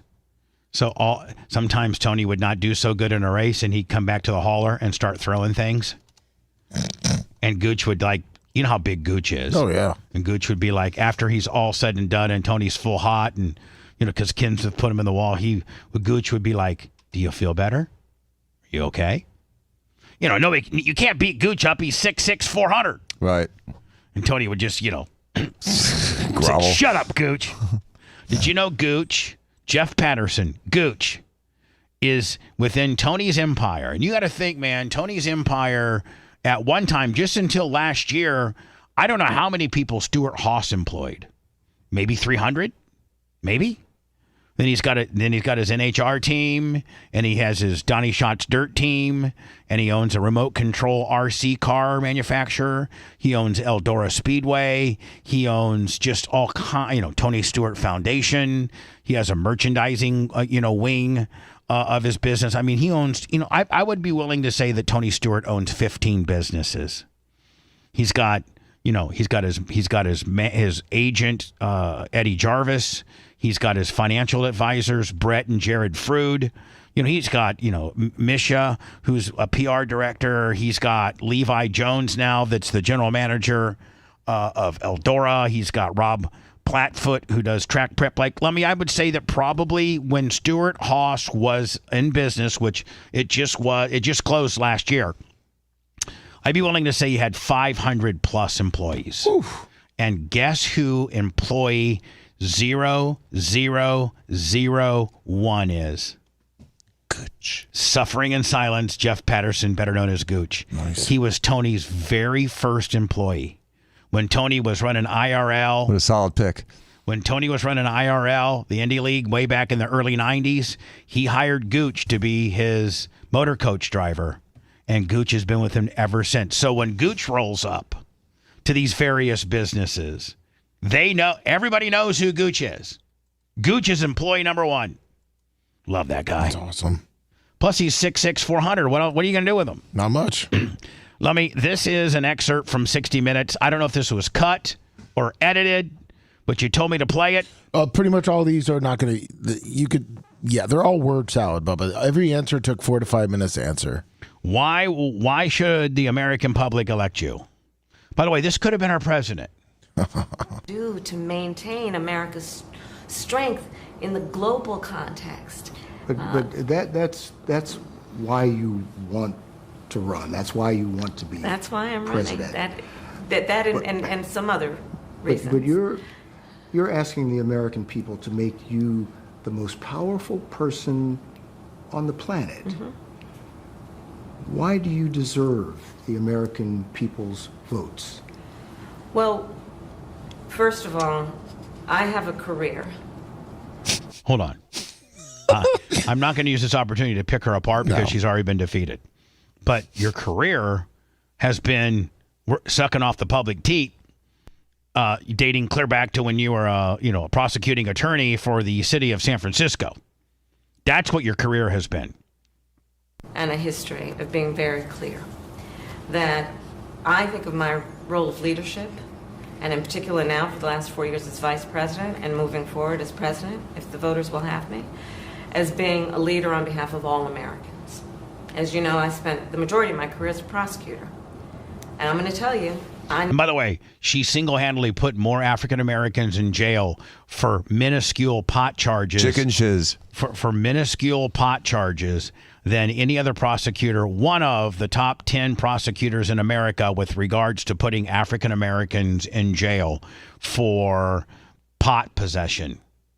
In California, prior to it being legal, there were African Americans sitting in jail that had pot charges, and the rules at that point had switched from, at first, marijuana in California was med, then it went rec. And so how can you be sitting in jail for having a pot charge when it's now legal in your state? Don't they have to go, Dan, legally go back and unwind those, or is it they grandfathered at the time, in? And then they should soft prosecute going forward? You know what I'm saying? Because there's a gap. There's going to be a gap between when the law was enacted and it was actually there's the few months beforehand that people are still getting in trouble for violating a law that's no longer in effect. And so it's it's like being a slave after slavery's over. It's not really it's BS. And that's what Juneteenth was all about. That there was a group of slaves that weren't told that they were free. And that was BS. And you know what? Honest to God, however many of those people were, they should have been compensated. Yeah. They really should have. Our government should have stepped in and said, there's X amount of slaves that worked for a year or two. I think Texas was... It was in Texas. I believe it was Texas. Texas was the worst because news didn't travel, word of mouth and newspaper. And it took a year or two from the Emancipation Proclamation that our President Lincoln issued, freeing all slaves. It took about 2 years to get down to Texas. So there were 2 years of African Americans working as slaves because they hadn't got the news. They should round up. You can't do it now. They should have rounded up those 4, 5, 6, 7, 8, 900, however many slaves there were, and compensated them with land. They say 40 acres and a mule. They should have done something because we did do them dirty. Right. Well, we did a lot of people dirty, but they were definitely a witness, whether they were a Democrat or you Republican or you an independent. The only thing I ever asked folks is, are you okay? And I believe that America deserves a leader who works on behalf of all Americans and understands the importance.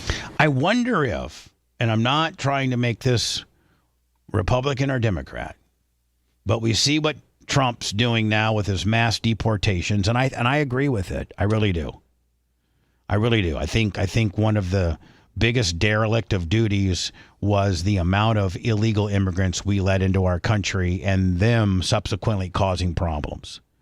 And then causing a, state by state, almost civil war with regards to sanctuary cities versus non-sanctuary cities.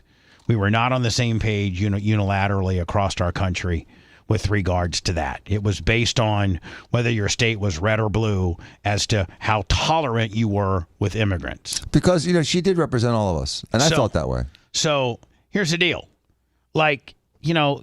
There's so much fragmentation with your campaign. The blue states were going to stay blue under you, and the red states were going to stay red under you. And I often wonder what our immigration policy would be right now had she won. We know what it is because when she lost, and we're on a mass deportation. But what if it just been open up the gates and let them all in? And what does that do for me? What does that do for Seth and his family? What does it do for Lummy, Rhett, Macho, Dan, you, your brothers, when we now have, 200, 300,000 illegal immigrants crossing the border a day? Yes, maybe our produce goes down because we can find somebody to do jobs that the average American won't do. These guys aren't doing those jobs. But these guys that came over in the mass deportation, Bubba, over the last 4 years are not the agricultural workers picking strawberries and corn and doing stuff that they had done over the last 20 years. In fact, if I was Trump... It's a minute fraction of them. If I was Trump, I would go to all these migrant workers that are picking produce and doing jobs that Americans won't do and say to them, you may or may not have entered illegally, but you are working. You're doing something that most Americans won't. You are busting your ass. And if you didn't sign up legally, right now, we can sign up. Sign up right here because you are being productive. Sign up to be a citizen? Yeah, well, yeah. I mean, let's sign you up to be, a migrant, a legal migrant in our country. Even if you didn't do it the right way, you're busting your ass in that field. You're being productive. You're not causing any trouble. And so let's sign you up right now. Now, the guy that we're getting, in Cook County Jail in Chicago, we have zero tolerance for. You're going your ass back.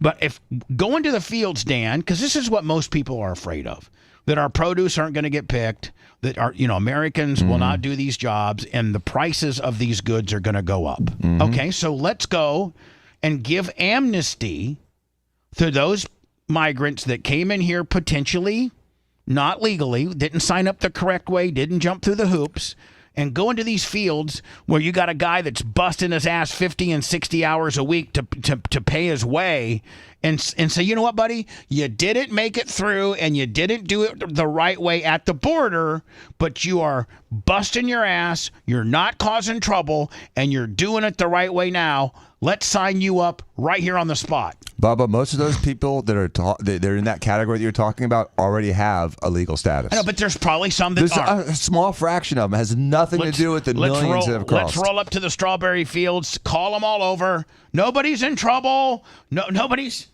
going back. Attention, all you Hispanic. I think you have to say hola. Hola. Buenos dias, Hola. amigui. Buenos dias. If you entered into the country illegally, no problem. But if you got in here illegally, come over here to this van. We're going to take your picture. Lummy, they could have a little mobile processing unit right there. Yeah, and half of them will go to the van, and half of them will run into the woods. Well, no, please do not. Please do not run into the woods. You're not in trouble. You're not. We're not taking you back. Yeah, that's what the Jews in Germany thought too. We're signing you up. We're signing you up for an El Green Cardo. Do they get it on the spot, or do they have to? Yeah. I mean, you get it right there on the spot. Wow. Right there on the spot. Now that takes away from, Fabrizi, who hires these guys to do roofing, and the massive strawberry produce that we have here in Florida, and the tomatoes in California. We rely in Florida a lot on immigrants. When you roll out to the field and you got a guy that's busting his ass, that may not be, he's nervous as hell when he sees the ICE van pull up. He's nervous as hell. You tell the boss man to tell them, we're not here to take any of you. If you're working and you're putting in an honest day's work and you're not causing no trouble, we're signing you up right now. Boom. Now we're going to Cook County Jail in Chicago and we're loading up all those son of a bitches. That's right. But we're not. We're going into the fields and we're making you legal because you know what? You're doing the right thing. Dan, I think that would be another wrinkle to this immigration policy. That's the ultimate game for America. You just won citizenship. Yeah. Maybe have them spin a wheel and get a cash cube. Call their family, tell them they don't have to hide anymore. Yeah, be like 4 citizens, 2 deportations, 1 just sit in this county jail for a month. Hello, who's this? You're on the air. Hey, Bubba, it's Dave West Palm. Hi, Dave. Hey, have Lummy. Hey, I just saw this this morning on YouTube. Have Lummy look up when Kamala was talking to Broadway stars yesterday. Yeah, she was drunk. She We sent it sounds in drunk. prep. Yeah, it's been prep. Oh, you sent it prep? Yeah. Okay. All right. Just want to let you guys know. Did I? Are you sure I got it? Yeah, I was trying not to. I put it in prep. But Can you get it back to me? Oh yeah. She looks she is drunk. She's drunk. She's and on a Broadway show. She's a drunk. She's a drunk. Yeah. Appreciate it. I said it too. Bubba, there's only two reasons to allow this massive influx of illegal migrants. One is to try to get votes, and the other one is the Sal Alinsky rules for radical principle of overwhelm the system. And they did both. They got votes, and they have overwhelmed the systems, because even the areas that were trying to open their arms and welcome these migrants were overwhelmed. And when you overwhelm the system, it crashes. And that's what they want. Of knowing that the vast majority of us have so much more in common than what separates us. And my career and my work has always been about being grounded in common sense approaches to getting things done. And when it comes to what we need to do as it relates to national security, we just had that conversation. Joshua Markuson, Lummy, on the PayPal. Dan for president. Woo. Man, Dan would be the worst president ever. Best. He would be the worst. He would be such a tyrant. He would just be, I mean, he's already drunk with power for being a lawyer and an attorney. Can you imagine add presidents? No way. You know the first people in the world that would say no to that? His brothers. They'd be like, no way, we're giving that guy that much power. That includes understanding and respecting. All right, I've heard enough. I can make you Secretary of State, Bubba. No, I don't want to be nothing. Yeah, I sent you the drunk clip if you wanted to get into her. Get to fly Air Force One. She's partying now. She's not president. She's nothing. She's partying. This is now. So this is her talking to Broadway actors. Yeah. Or, all right, hold on here. Let me get the volume here. Which means we have to be vigilant, and it's just tithing. I wonder what her drink of choice is. I mean, you're an alcoholic, and she's wine and some Xannies. Is this a wine with a Xanny chaser? Yeah, look at her. Is this red wine with a Xanny chaser? She likes a little red and white. Here we go. Depending on the day. For those rights to be maintained, which means we have to be vigilant, and it's just the nature of it. I mean, look at this beautiful play and everything that we know he was suppressed. He had to suppress so much, but he knew, and he took those risks. But we have to be clear-eyed. And it doesn't mean we don't see the beauty in everything, right? These things all coexist. But I believe we fight for something, not against something. Yes. Right. And that's our optimism, right? Yes. Thank you so much. Thank you. All right. Thank you for. I'm not drunk. Thank you for losing. That's what I would say. Thank you for losing. Have a good time. Thank you for losing. She looks refreshed in the face. Exactly. No, she doesn't. She looks good here. She looks triple chinned over there. Oh. She doesn't have the same makeup people now. On the economy. As you were saying, well, first of all, the economy and inflation, those are the primary concerns of the American voters this election year. You just got some blockbuster jobs report, a blockbuster job report the other day. And there are lots of signs that the American economy is doing very well. Better than most countries, I think. But the American people don't seem to be feeling it. Groceries are 25% higher than when you took office. And people are blaming you and Joe Biden for that. Are they wrong? So you are correct that under our leadership, the United States of America has recovered and is stronger than any other so-called developed nation in the world, in particular after the crisis that was the pandemic. And understand, we came into office facing a disaster in large part because of the mismanagement of the former President Donald Trump. Listen, I don't think you can blame COVID on either. COVID is not to be, listen, I'm going to give both a pass. I don't necessarily know that either one of them handled it better than the other, But, Trump really wasn't given an opportunity. He was pretty much out of office by the time it really, really hit. And Biden inherited it. But it's, I think COVID was a situation that maybe no other president will ever see again. So I don't think that you blame COVID at all.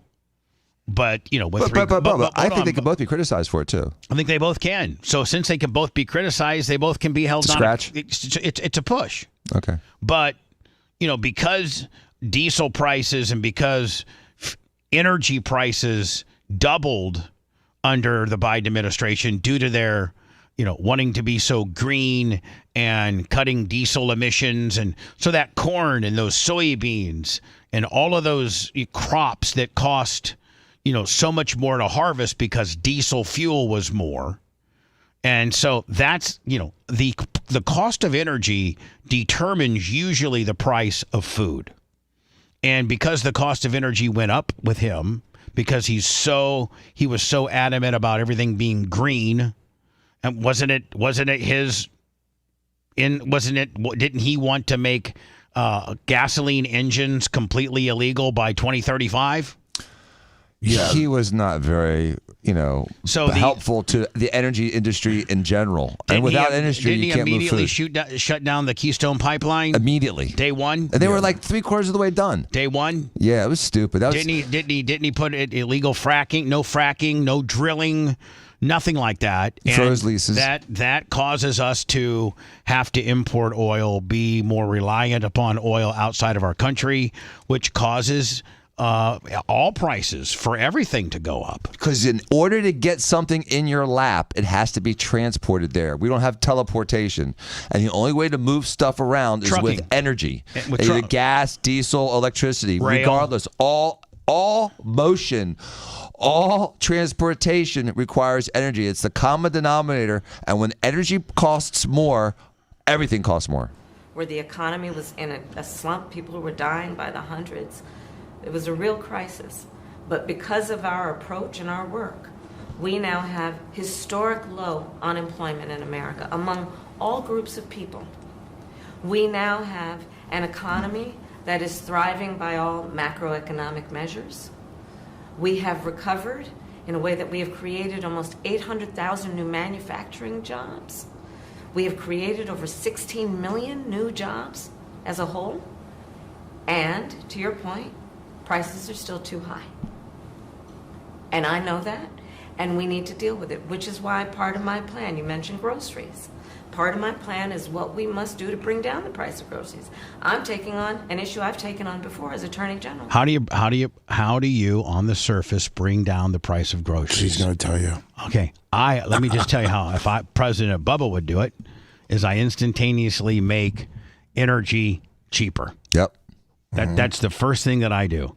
Whether that's maybe eliminate the government surcharge of gasoline, whether I allow fracking, whether I allow drilling, whether I import less oil, whether I open up the Keystone Pipeline, all of that. But I instantaneously make energy cheaper.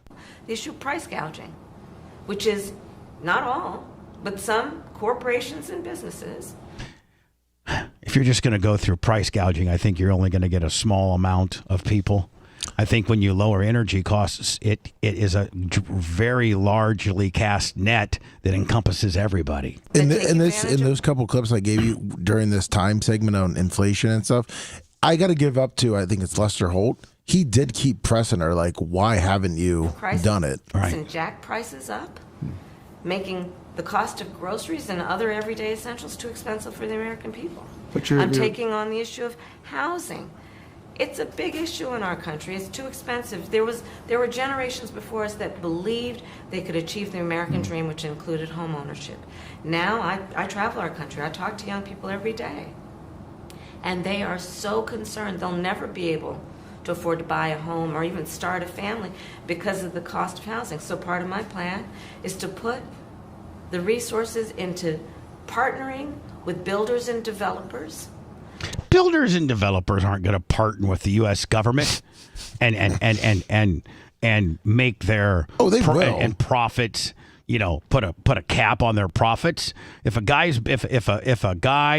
new home spec home manufacturer has $250,000 in the materials and building of that new home, you can't tell him that he can only sell it for 10% or 20% over.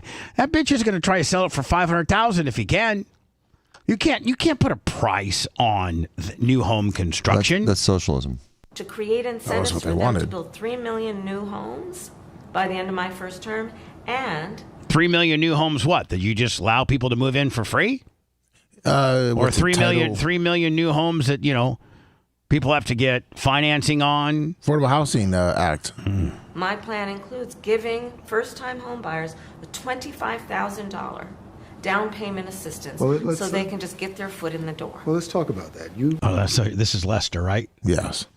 Let's talk about that. You want to expand the child tax credit. Yes, I do. You want to give tax breaks to first-time home buyers. Yes. And people starting small businesses. Correct. But it is estimated by the Nonpartisan Committee for Responsible Federal Budget that your economic plan would add $3 trillion to the federal deficit over the next decade. How are you going to look at her? If you look at her, she's a deer in headlights right now. She's like, well, that's $300 billion a year. So pay for that. Okay, so the other economists that have reviewed my plan versus my opponent, because this is an election and there are two choices. Everyone from Goldman Sachs to Moody's to 16 Nobel laureates. So on the first point, comparing my economic plan to Donald Trump's economic Answer the question. Plan, they have reviewed it and determined that my economic plan would strengthen America's economy, his would weaken it. 16 Nobel laureates, Moody's, others. I've heard enough. This is like when they said 50 intelligence people said that the laptop was Russian disinformation. It's a horrible argument. I got to go to words. Lummi, is the 1, 2, 3, 4, 5 additional clips worthy of playing? If we need to play them, we need to play them. I mean, realistically, it's just listening to her sound stupid. I want to let me just go to the last one where she says she's a gun owner. Oh yeah, she's a big time gun owner. Let me see. She's a big time gun owner. Oh yeah, big time. She fired it, of course. She went to the gun range one time and fired it. Okay, hold on here. Well, she fired it in her bedroom by accident. This is the last clip I'm playing. Putin would be sitting in Kyiv right now. Let's be clear about that. He talks about, he can end it on day one. You know what that is? It's about surrender. Achieving peace and an end to this war is not synonymous with surrender. Those two things are not the same. It's a hard left turn here, but... last question, then words. So sorry for taking your time and mine as well. You recently surprised people when you said that you are a gun owner. And then if someone came into your house... That was not the first time I've talked about it. That's not the first time I've talked about it. But I don't talk about it a lot. So what kind of gun do you own? And when and why did you get it? I have a Glock. A Glock what? Just Glock. Glock 40, Glock 9, Glock 45. What do you got? And I've had it for quite some time. And, look, Bill, my background is in law enforcement. And so there you go. Have you ever fired it? Yes. Of course I have. At a shooting range. Yes, of course I have. And to just give you more detail, and I store it in a lockbox. And it is safely stored, and as any responsible gun owner does. I would say I got it in my purse right now, ready to go. Chambered, buddy. There's a countdown here, but one last thing. Yeah, one last thing. You are sitting here with us. Mm-hmm.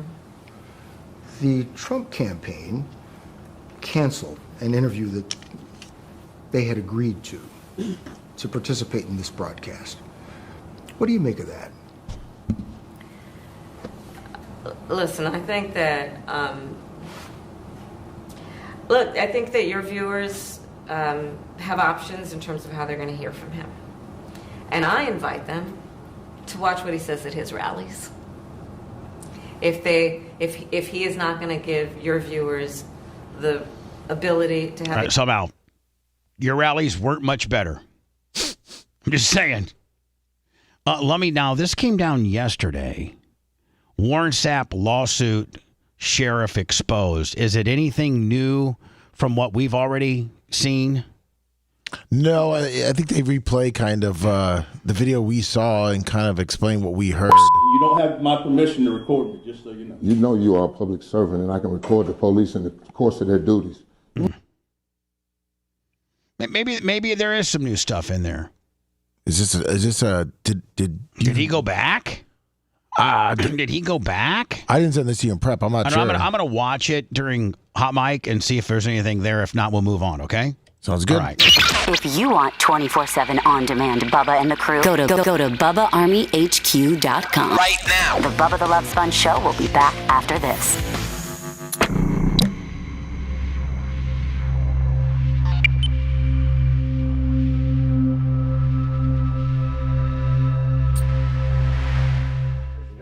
Sheriff Noel E. Stevens ignored Warren's illegal arrest. Most people have no idea how corrupt he really is. As a matter of fact, this isn't his first time getting sued for $20 million. About waiting for an appointment. And you respond, well, who needs to be tased, arrested, or beat up to get it done? Were you just joking when you said that? Correct.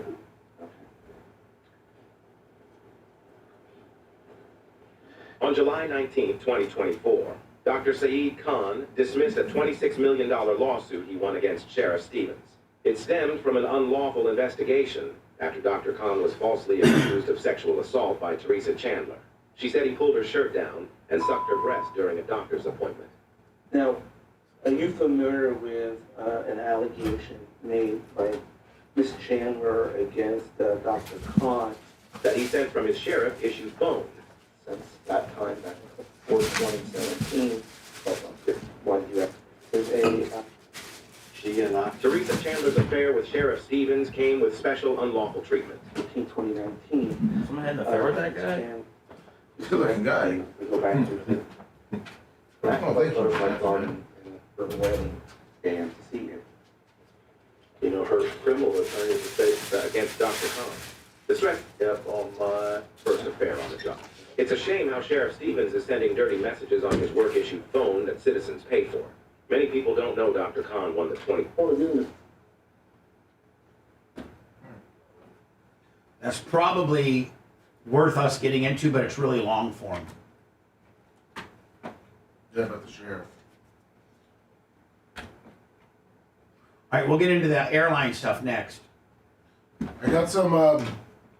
I was doing some research this morning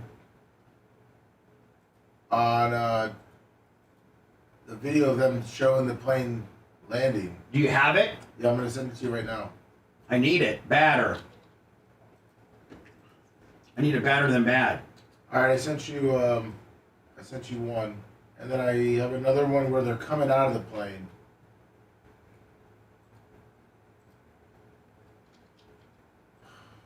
I sent you 2 links. One is the crash, and one is a passenger filming them getting out of the plane.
Broadcasting live from the Aquabito studios, aquabito.com/Bubba. It's the Bubba the Love Sponge Show.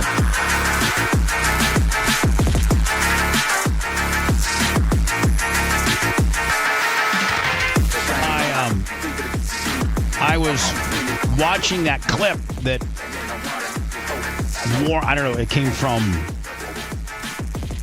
Satan Sports, and it said Warren Sapp lawsuit, sheriff exposed. Man, the sheriff of this county, it's 20 minutes long, and I got into it, and I don't think I can play it on the show just because it's so long. But this sheriff that Warren is going after, that, you know, obviously the deputies that make on the street decisions work for, he is shady. He's been involved in like affairs. He's been involved in like dirty text messages to the state attorney. I'm gonna watch it today in its entirety. Maybe write down some pickup points, because man, I don't know how this guy, unless nobody in Okeechobee wants to run against him. But I don't know how, you know, like remember Dan, like nobody would run against Mark Ober back in the day, right? And he just naturally. And when you're in office 16 years, 4 terms, it just leads to the good old boy network and corruption and having established relationships, and it usually ends up not being healthy. And so this sheriff that's at the center, because Warren Sapp is suing the sheriff's department, and the head of the sheriff's department is the sheriff, the elected politician as the sheriff, much like Chad Chronister is here, Grady Judd, Bob Gutierrez. You know, those guys aren't corrupt. But boy, you get a corrupt sheriff and he could really wreak havoc on the system. And I don't understand how somebody, I mean, it would almost be easy pickings to go down there and run against this guy. Oh, right now it would. Oh, yeah. So I'm going to watch a little bit of this. Warren Sapp is going to, I wouldn't be surprised that he wins the $20 million, because it was so egregious as to how they treated him and what they did to him and how they did, all because he was a black guy. Let me take that back. A lot of which because he was a black guy. And there's still parts of Florida, the good old boy South, where you see people with Confederate flags that hate black people, and don't think that doesn't, doesn't somehow triculate into the sheriff's department. Did you know there's only there's a place 1 mile from my dirt track? And in my dirt tracks off of Northwest Gainesville Road, it's way in the country part of Ocala. It's in the north. It's in the north part of Ocala, right? Just 2 miles off of 75. And there's a house that's 2 miles down the road that has a Confederate flag, and it has monkeys hanging from the trees to represent black people. Wow. And I'm just like, it's pretty racist. Is that like a year-round display or just for Black History Month? No, it's year-round. Oh, wow. Yeah. A lot of maintenance and keeping that up. A lot of maintenance and a lot of meanness. Yeah, that's evil. Like, for real? Yeah, it's 2025 and you're still fighting that battle? Yeah. Like, for real. Bubba, do you think that if I had been there and I had said those words to the police, they'd have just backed off, wouldn't they? Yeah, especially if you were getting out of your Ferrari. Well, there's nice cars there. I know. But, I mean, no, I don't think there'd be a problem at all. I think you being a well-dressed and nice-looking Italian man asking the same questions of the deputy. Hey, you said that he was going double the speed limit. I don't know if you wrote that down or not, but you said it, and he wasn't. Now, here's what the cop should have said. You know what? I made a mistake. He wasn't quite going double, but he damn near was. So, I didn't write that on the ticket. I just said it out loud, and I was wrong. That's all because Warren Sapp, if you know Warren Sapp, he ain't going to let, if he has one thing you've done wrong. Right. One element, one fact, anything, as small as it can be. One fact that you don't defuse immediately, he is going to just wear you out. Yep. And the way the officer could have diffused Warren was saying, Warren, I may have said that he was doubling the speed limit. Indeed, he was not. I did not write that on the ticket. I made a mistake. Now, there's nothing else to discuss here. I'm admitting to you that he was not going double the speed limit. Now, that diffuses Warren because that's everything he was arguing about. That was his starting point to this whole thing that avalanched into him being detained, him being illegally detained, him being illegally transported to the sheriff's department, him being illegally questioned, him being illegally charged with whatever obstruction. And Warren was right. Obstruction usually is a physical thing. Let's say Dan was trying to arrest Seth, and I got between the two and impeded, Dan's a sheriff, Seth's not, and I impeded Dan's direct access to Seth. And Dan told me, sir, step away, or I'm going to arrest you for obstruction. If I did not step away, now I am guilty of obstruction. If I step away, if instead I'm over by where Lummy is, because that's kind of about where Warren was, and Dan's trying to arrest Seth, and I'm where Lummy is, there's no way I'm impeding your investigation. As long as I'm not grabbing on you or grabbing on Seth or impeding your ability to put your hands on Seth, then I'm not. Words, I don't think words can lead to obstruction of a police officer. I don't think. I mean, you could say, Warren could have said, you dirty pig, you absolute corrupt piece of shiz. And as long as it wasn't in an uprising, get the crowd rallied up and churned up, and it turns into a big flash mob, as long as he calmly, you can calmly, under the guise of the First Amendment, you can calmly say anything. You could say in a calm voice, you know what, sir? You're a real piece of shiz. Do you really feel good about arresting that guy? Did you know that you wrote he doubled the speed limit and he didn't? You're such a stupid son of a bitch. Are you kidding me?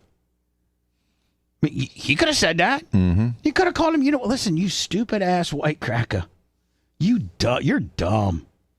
You're dumb as hell.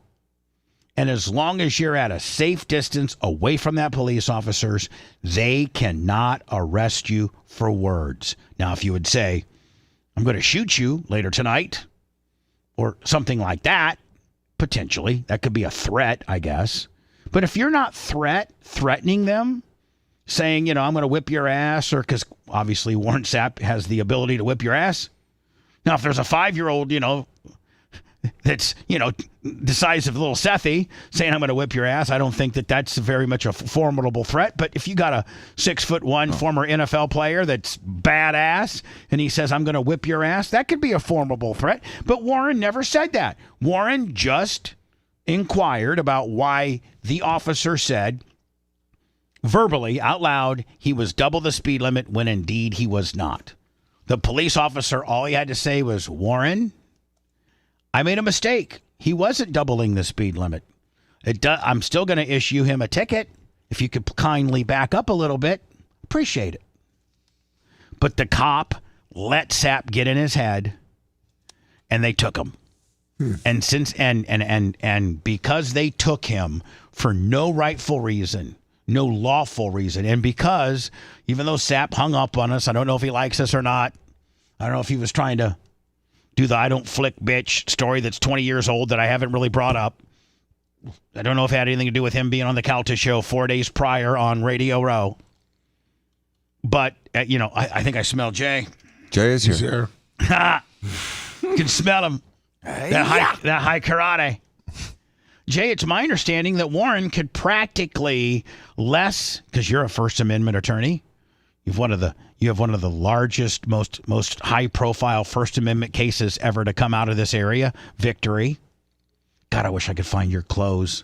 I know, me too. But anyway, it's my understanding less any physical threat as long as Warren was not riling up the crowd with a megaphone, saying, "Hey, everybody, let's go crazy on these cops and beat the crap out of a bunch of no-good mother effers." But if he just he could have calmly called him anything. He could have said, "Look at you pathetic ass pigs. What the hell are you doing here? You're pathetic." I mean, you can virtually say anything as long as you're not physically impeding their investigation, as long as you're a safe distance away and you're not riling up the crowd and you're saying it in a calm type way. It's my understanding, Jay, anything short of a physical threat, you can basically say about anything. That's correct. You can video as long as you're not physically impeding. Now, they can instruct you to go to an area, a public area, and right. If you're there and you're respecting it, then that's within your First Amendment constitutionally protected rights. One of the things we have as citizens of the United States is the ability to confront our public officials, and one of them isn't it called redressing your government? Well, that's your ability to go to a trial and redress your grievances. No, with your government. Bubba's right though. What he's saying, we have the right to redress government issues. Right. Bubba, you're right. We have the right to criticize and question our politicians. Right. That is in the Constitution. Yes. For sure. But think about the Derek Chauvin situation. He's sitting there choking out the guy, and people are videoing it and telling him to stop and doing all. No one got in trouble.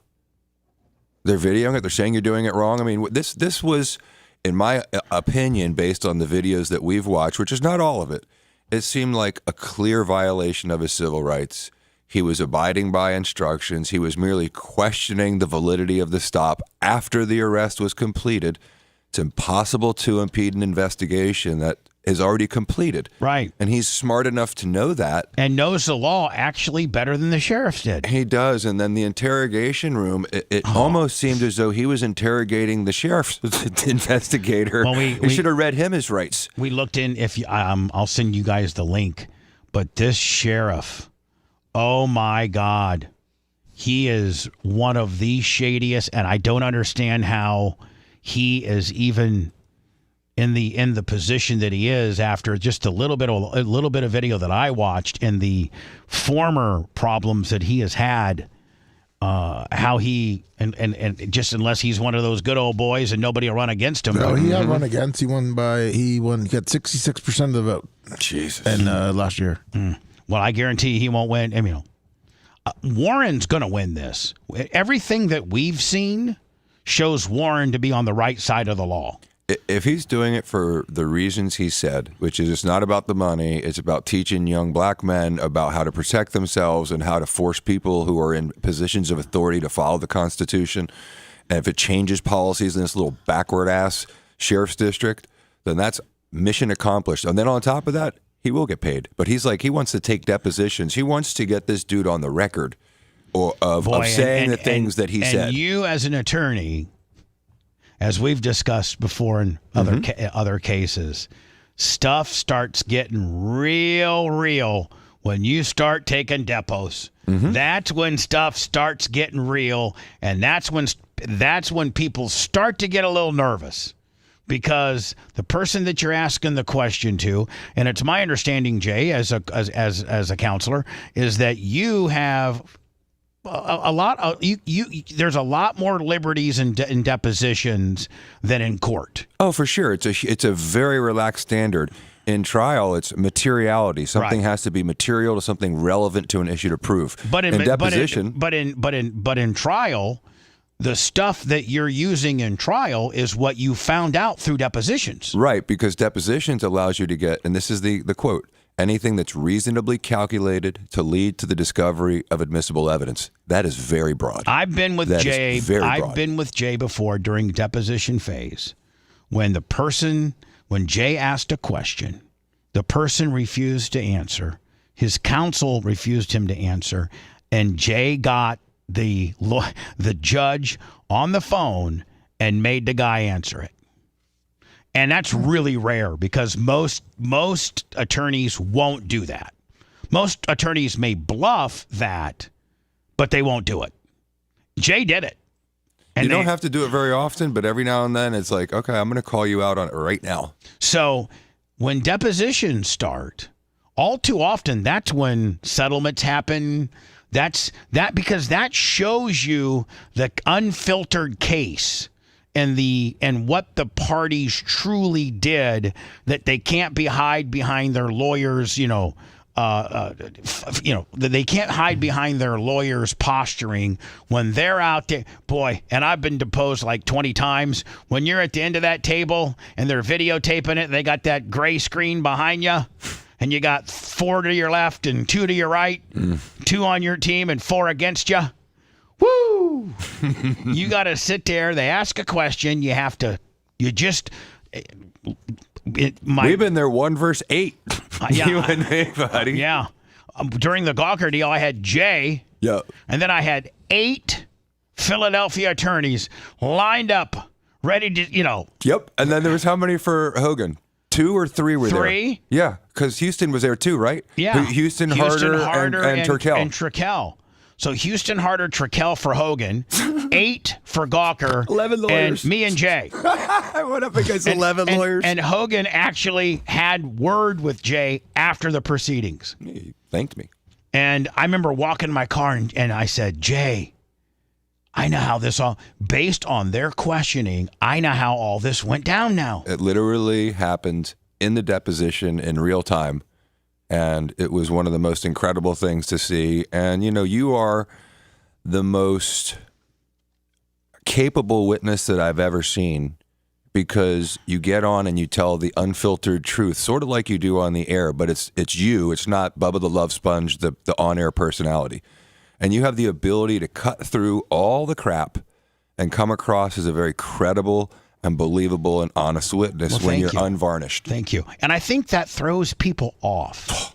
I think they're expecting this right here, and they don't get it. They get a polite, slowed down, somewhat more thoughtful version of me, because I just won't answer yes, no, quickly. I take my time. I listen to the question. I form my opinion in my brain, and then I slowly will say it. Mm-hmm. Giving my attorneys time to object, giving my attorneys time to maybe read their body language. There's all kinds of different little things. Which no one does that. So I love depositions. Most people hate them. I love them when Jay's on the other side of me. You and Todd Foster, Greg Herring, Kevin Hazlett.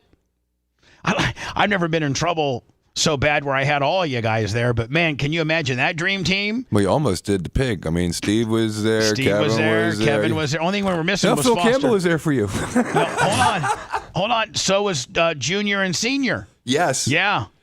You had an army. You needed it. So I am excited for depositions, and maybe there might be some depositions coming soon. You know why, Bubba? And you're really pointing to it, is it creates risk. Because once you get the person under oath testifying about all the things you believe in good faith, and you either get them to admit it or to deny it, and either way they're screwed, because they're either lying about something or they're admitting to something. Especially when they've lied about something for so long and there's no other forum that holds them to a credible answer, and you can just continue the lie because nobody has ever made you tell the truth. And, they've had protected emails and protected text messages and communications, and then all of a sudden a judge says, no, we're going to get all the text messages and all the emails about what you guys thought about this gentleman, Mr. Sapp. And then they're going to be blown away, because I can only imagine the internal communications at like USAID for the last 5 years. About what all their pet projects were and all the things that they thought no one would ever see the daylight of. And that's the kind of stuff that creates settlements, changes in policy, changes in public policy. How often have you, I have to go into words because we got to get into the plane crash next, but how often have you been working a lawsuit for however long. Finally, you set depots. You bring in the star person that you're, that may be part of the deal. And after their depot, you get a call the next day and ask, what's it going to take to settle it? A lot? Probably. Would you say more than 50% of the time, or at 50%? Right now, there's been a little bit of a change in the law, but it happens often. And, usually in really big cases like a medical malpractice case, I took an emergency room doctor, Jeppo, who we had good faith basis to say failed to diagnose my 13-year-old. He was not. Failed to diagnose my 13-year-old girl who died. And so I took his deposition. So you had a 13-year-old girl die. Yep, in the ER. And you took the emergency room doctor's depot. Correct. And did the insurance company call you the next day and say, what's this going to take? The next day, I strategically did a proposal for settlement for the amount of the policy, the full amount. And that's a 30-day, you got 30 days. And at about day 21, the lawyer called me, who had been a real difficult person to deal with. And she's like, Jay, hey, what's going on? Can we still accept that? And I said, of course you can. And then I took my foot off the throat of the doctor. She's like, okay, well, we'll file a formal acceptance of it. And I said, my brother's a doctor. My father's a doctor. I don't think that your guy tried to intentionally kill anybody. So why do you need to admit anything in the record? Why don't you we'll do it, make it go off away. the record. You don't have to admit, to the proposal for settlement for that number on the record.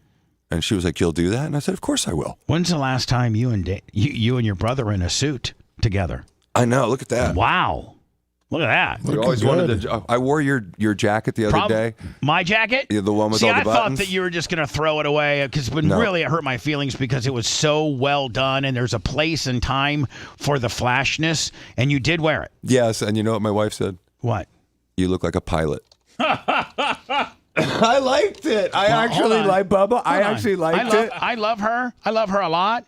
But let's not forget where she was raised. No, but okay, because anything short of cowboy boots and a big ass belt buckle with a cowboy hat on, you ain't cutting it.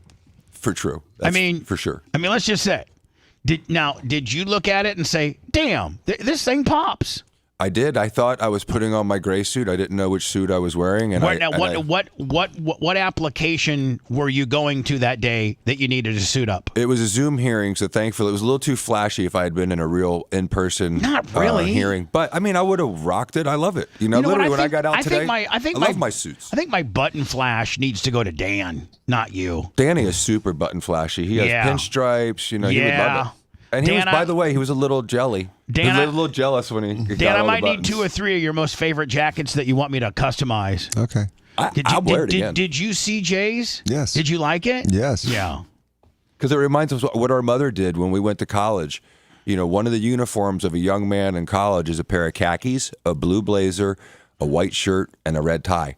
And so my mom made sure we had that uniform, and our blue blazers had little engraved buttons. Yeah. With our initials on them. I'm sorry, Candle. She just doesn't get it. Listen, if you would have had a big ass belt buckle with some crocodile skin cowboy boots, tight Wranglers, a roper flannel with a cowboy hat, she probably would have attacked you right there in the kitchen. But have a $2,100 jacket accentuated with $200 of buttons, and old girl ain't got it.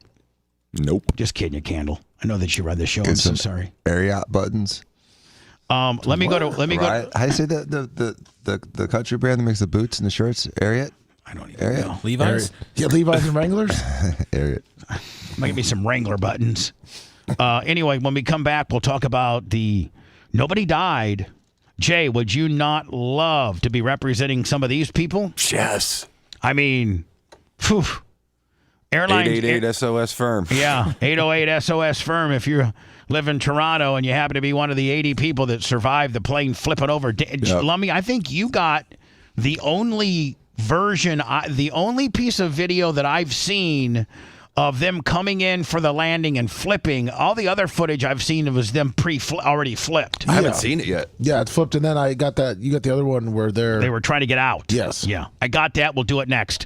Want to listen to the show on demand and on the go? Enlist today at BubbaArmyHQ.com. Sign up and start listening. The Bubba the Love Sponge Show will be back after this.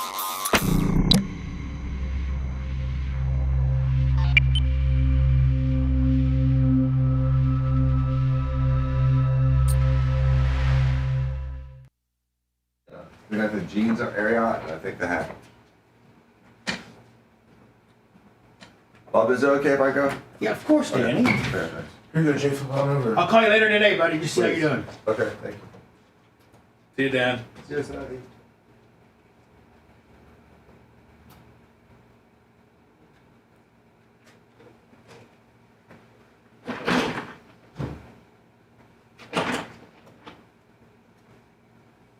Oh my God, Seth, my wife got into it with this like crazy stage mom at this volleyball tournament where I'll read you something, you'll be like this. I couldn't believe a human being said this to my wife. I went. Oh, no. I went there, and within 4 minutes of sitting down, she came over. She's like, I just want to let you know how sorry I am. I can't believe I spoke to you like that. I really didn't mean to do it. And she'd been like abusing my wife for a couple of months, and I'm like, what do you mean? I'm like, I thought it was bullshit. Is somebody on the same team? Yeah, this stage mom. So, this seems like blown away. She says to my wife about glitter in your hair.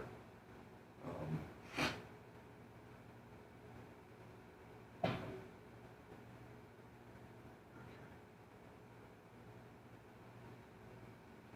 mom says, I don't care if you get mad at me or she does, or if either of you like me. Can you not control your daughter? Because Sage didn't want to put sparkles in her hair because it takes like days to get the shit out. Right, People right. at school are like picking her hair and stuff, and she's like, I'm glad you stood up to a mom. Yeah. It's not the coach. Who gives a fuck what's in your hair? And so my wife said, yes, I'm fuming. She said, this is why the team is divided. I said, they should have voted on it earlier because that's what they're supposed to do. Why is everything your daughters want what the rest have to follow seems divisive to me? So like, it's just. Wait, did she texted Candle that? She or walked up to her and told her that to her face. And Who she just- did it to another woman, and the woman did the good fellow. You know when Henry walks up to the house after the all-nighter, and the mom's like, Henry, where were you? You can't do that. So, you know, she's like, the lady's bitching at her, and she just walked it off like Henry. what's she mad about? Like the real life. It's got to be deeper than hair I stuff. used to be a David Dallas cheerleader. She's like one of those people, like the same thing as like the coach who used to play in college. It's somebody who thinks they used to do something, and she just hasn't let it go, living vicariously through their children. And it's like, you know, that's just not becoming of an adult. And you're teaching, and that's why your children are acting the way they're acting, is because they're emulating what their mother's doing. So, yeah, it was fucking the most bizarre 3 days to interact with this person. Oh my God, man. Yeah, that's what I gotta. You'll have a couple of those. Well, I feel like I'd be the parent saying shit. That's why I'm worried about this stuff. No, you're not. Bubba, White Candle held her tongue because she didn't want to get Sage in trouble. But I'm like, eventually you're just gonna have to stay. Listen, I'm a grown woman. Don't speak to me that When way. does Candle ever hold her tongue? Because she doesn't want it to affect Sage on the team. I understand. So she's, it's beyond her. If it was her, she would have fucking man-basted her. But it also could be. It could also define her. She all the moms love her already because they saw her stick up to it. But it's like, I mean, this is like this little like passive aggressive fucking battle. But you dealt with it. Lummy, are you in here? Oh, hey. I just asked if you were in here. Sorry. I felt I was alone. I mean, I was just gonna get naughty. Oh, were you? Oh, do you want me to? No, stay. Merch carts to be placed in the side of that. You know, I had to get it's sticking. Oh man.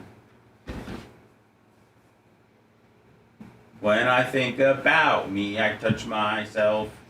Oh, Seth's getting naughty. Oh. Where's that Jones? Just go on our Amazon. You can check it out there.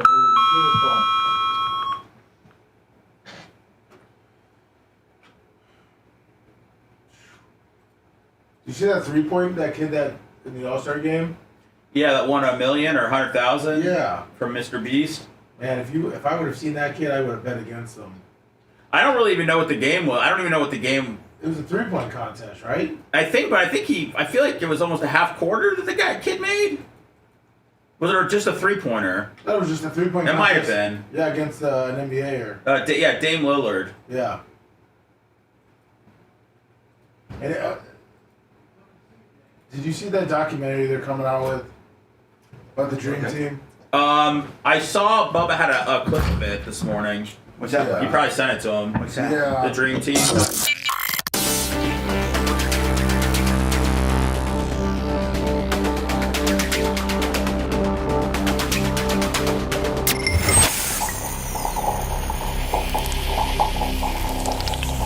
Broadcasting live from the Aquabeto Studios. Aquabeto.com/Bubba. It's the Bubba the Love Sponge Show.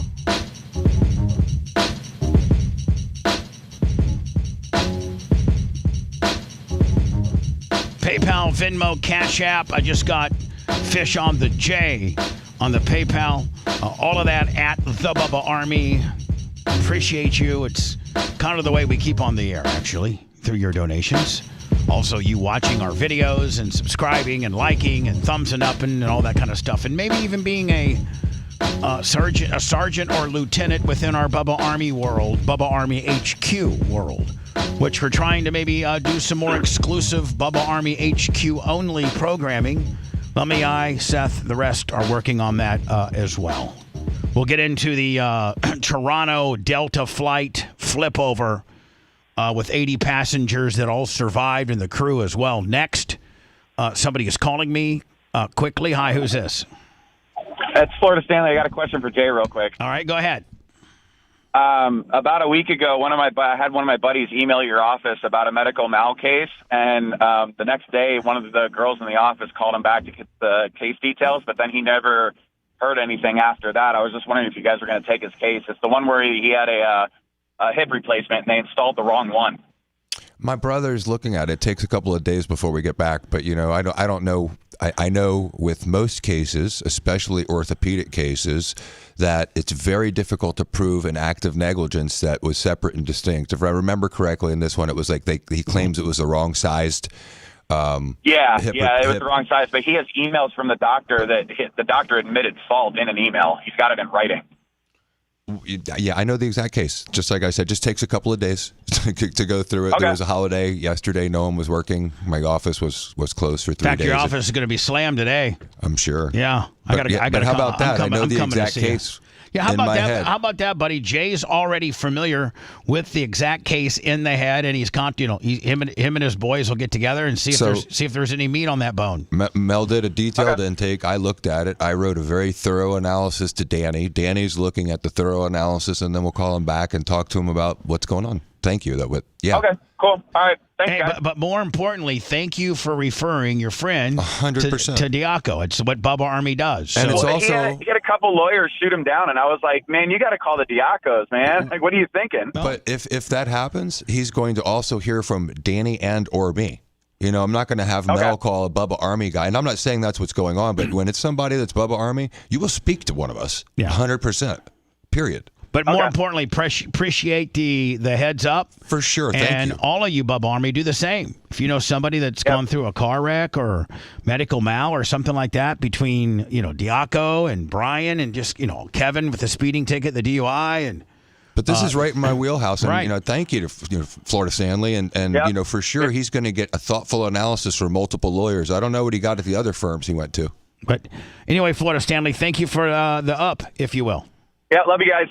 813-90 Bubba. Rainey, $25 in the Cash App. Thank you, Rainey. Lummy, this is the only, I think, known footage. Yes, a pilot shot it from his plane. Right. So this is the Delta flight that was traveling from Minneapolis. It was a regional carrier to Toronto. And this guy just happened to be filming, huh? Yeah. Exactly. Conspiracy 101. Easy to figure this one out. Get Letarius to talk about this, buddy.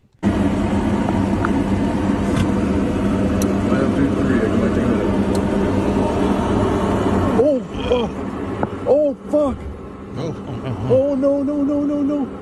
So he's Canadian. No. Hold on. So did they hit the ground and maybe hit like a snowdrift or a patch of ice that got him off the runway? And then once you got off the runway, it was such a rut, if you will, because of the snow that it caused the wing to scrape, then maybe potentially dig in? Yes, but not because it was a snowbank. I heard an analysis today. If it's one of these planes, look how far back the wings are. It's one of those planes with the wings that are seated really far back on the fuselage. And so when it lands, it does touch the right side. Watch.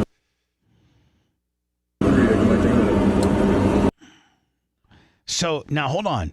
Did the right side of the wing maybe touch the plowed snow I didn't hear them say that. Touch something. Because the plowed snow sits up 2-3 feet as they clear the runway, and I think that makes it imperative for you to put it right down the middle.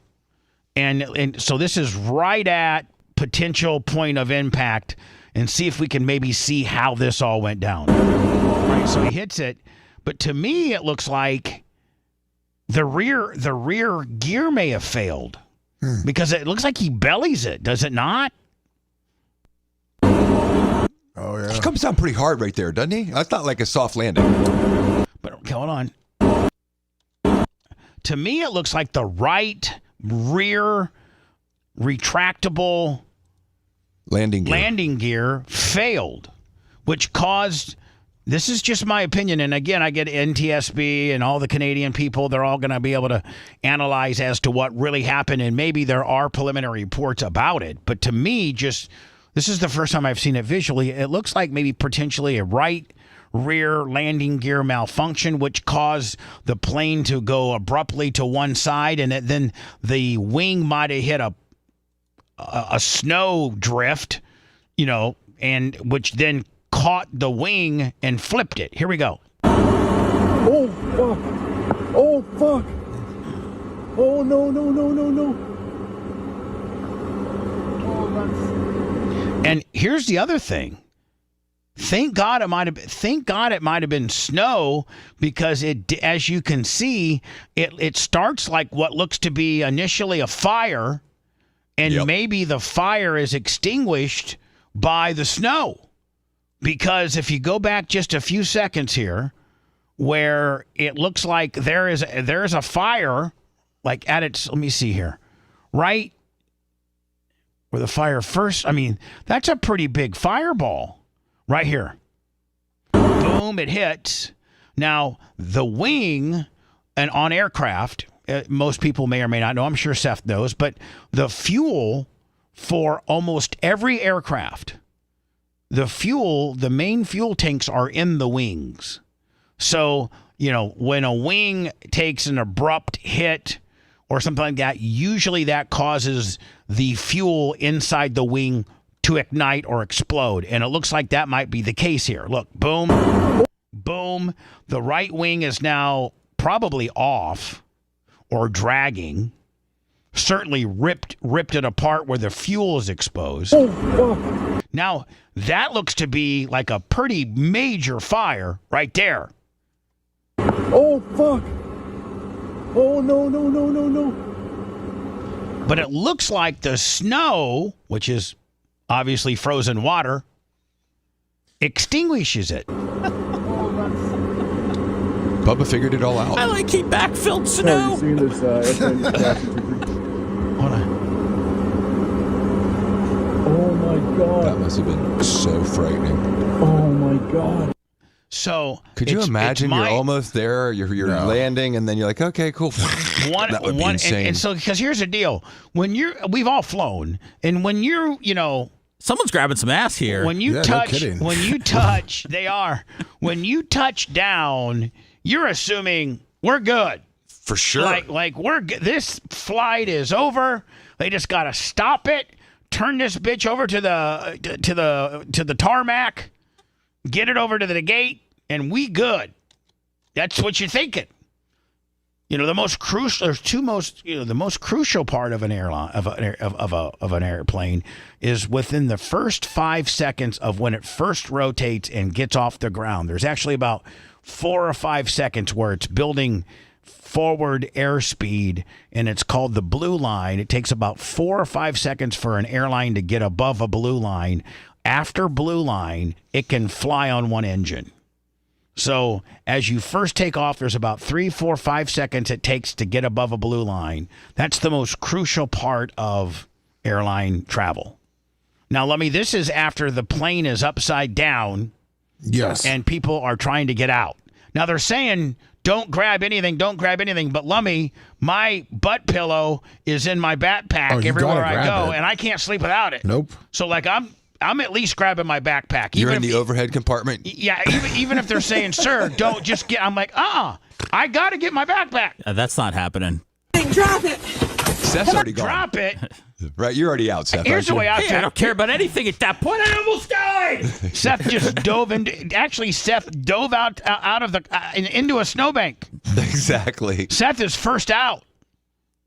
I figure at this point, if I don't see any flames and this thing out on fire. Oh, sure, yeah. You're as calm as can be a day after you see everybody getting out there. Everything, drop it.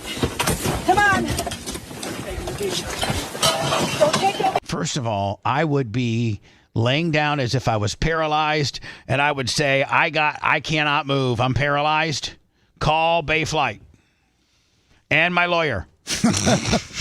I am not moving. I got an L6 through 9 fracture. I'm paralyzed. I can't feel my feet. You're walking in snow, sir. I need medical attention.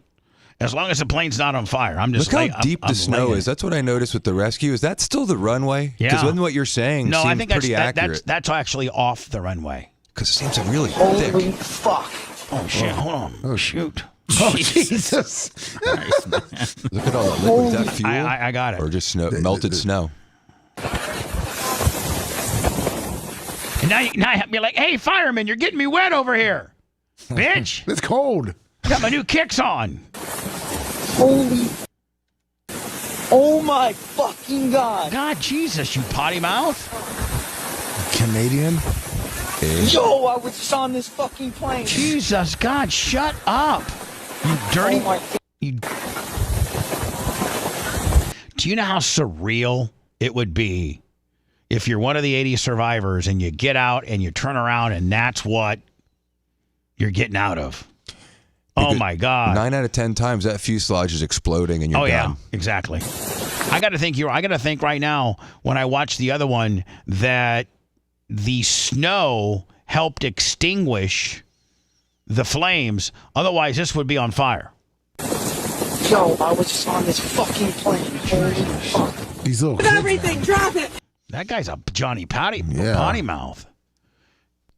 Here's the actual story. Since mid-afternoon. 18 passengers were injured after a Delta plane flipped upside down during landing at Toronto Pearson Airport. Here's what we know tonight. The FAA says 80 people were on that plane at the time of the crash, 76 passengers and 4 crew. The aircraft was arriving from Minneapolis. There were no deaths or critical injuries. This, according to airport officials. We also learned that the same aircraft that crashed flew from Cleveland to Minneapolis earlier today. NBC's Tom Cassell. So at Cleveland, Minneapolis, Toronto, they were probably done for the day after that leg. Castello has the latest. On the runway in Toronto, a terrifying end for Delta Flight 4819. Our plane crashed. It's upside down. Lying upside down on the runway, an Endeavour Air regional jet had just arrived from Minneapolis in gusty winds when something went terribly wrong. This airplane just crashed at 23. As thick black smoke poured from the plane, firefighters smothered the scene in foam. The right wing ripped off, the fuselage bearing what appeared to be skid or soot marks. Everything, drop it.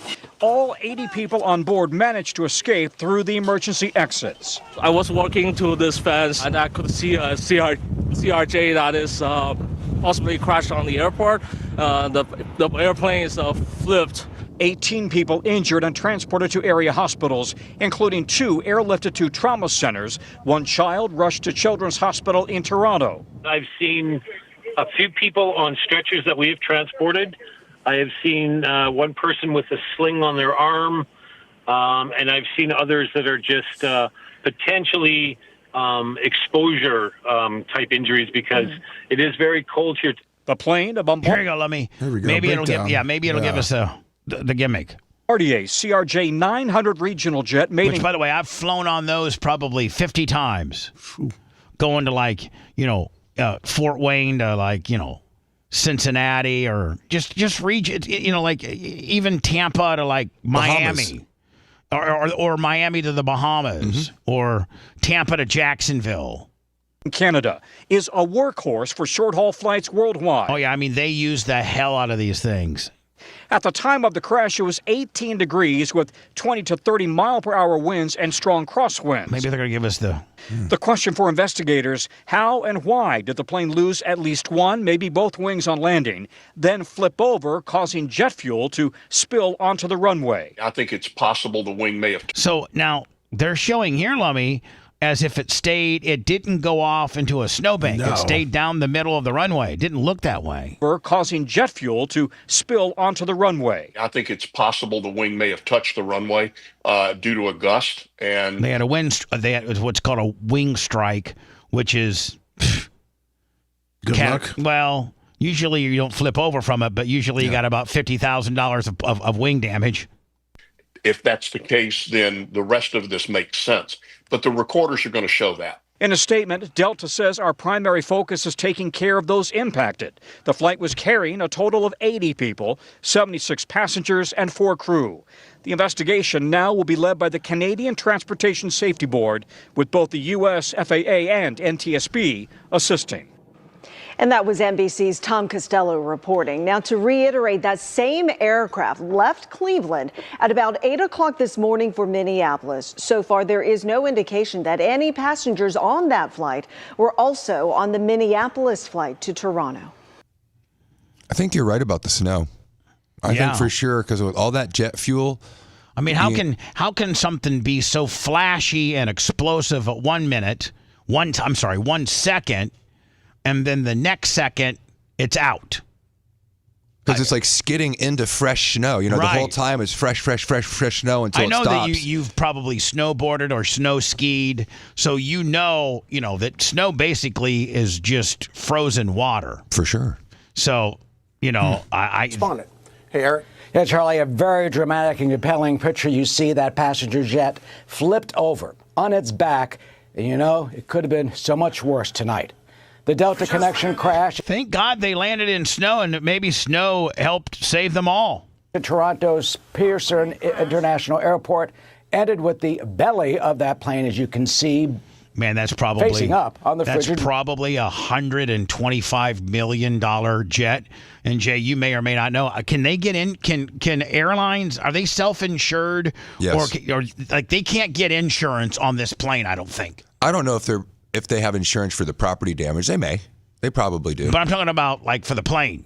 That's what I mean. The property damage of the plane itself, for the replacement value of the plane. I would imagine. I think you probably could, because when we had our plane, we had insurance on it. For sure. And I mean, this doesn't happen a lot. Right. This is very unusual. We haven't had this many air traffic issues. I mean, in a long, long if you're an insurance company, you're like, hell yeah, I'll insure that jet. You write that in a second. Because chances are, man, that jet's never, doing nothing that's going to be catastrophic. 80 people on board was killed, but at least, as you said, 19 have been reported injured. 3 of those passengers in critical condition, among them a pediatric patient, a child. In addition, a 60-year-old man and 48-year-old woman have all been taken to the hospital. But officials say all 80 people, 76 passengers, a full flight, and 4 crew members who were on board are all accounted for. That's a miracle, man. 1 minute back, just so you are, there's people outside walking around the aircraft there. Yeah, we've got it. The aircraft there's upside down and burning. Well, it was Flight 4819 took off from Minneapolis-St. Paul Airport, a Canadair CRJ 900 operated by Delta Connection airline Endeavour. Landed there at about 2:13. The wind gusts, height of this investigation, they were 40 miles an hour coming from the right. It appears that the right wing of that plane may have struck the runway when it touched down. It did. With such jarring force, the wing just completely snapped off the fuselage. There also appears to be dark scrapings and dent marks on the right side of the cockpit area in the front, indicating the side nose likely hit the runway, and then the jet fuel spilled out on the runway because the engine broke, and thankfully that helped save people's lives because that ignited in a black billowy cloud all the way down the runway, which certainly spared the lives of those passengers. Those Canadian firefighters were pretty badass. They were. You look at that, they were on that in a second. There wasn't 10 passengers out when they were already blowing crap all over that thing. National Transportation Safety Board is sending a team to Toronto to work with its Canadian counterparts. The black box, the pilot's cockpit conversations, tower transmissions, reports of the braking conditions from the other flights, all part of the ongoing probe. And this, experts say that the crosswind rules landing at 35 knots. 35 knots, Charlie, is about 40 miles an hour. That really is at the edge, really a challenge for landing this type of jet, this 16-year-old CRJ, a Canadair jet. But thankfully, the good news tonight is although 3 people are in critical condition, they are being attended to, and everyone has so far survived this crash. We are now waiting for the update from that news conference in Toronto on the very latest. Charlie, back to you. And Delta's already lawyered up.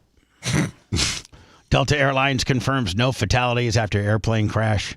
Flips upside down at the Toronto Pearson International Airport, leaving 18 injured. Miraculously, none critical. I don't know if this shows anything more footage on me. I don't think it does.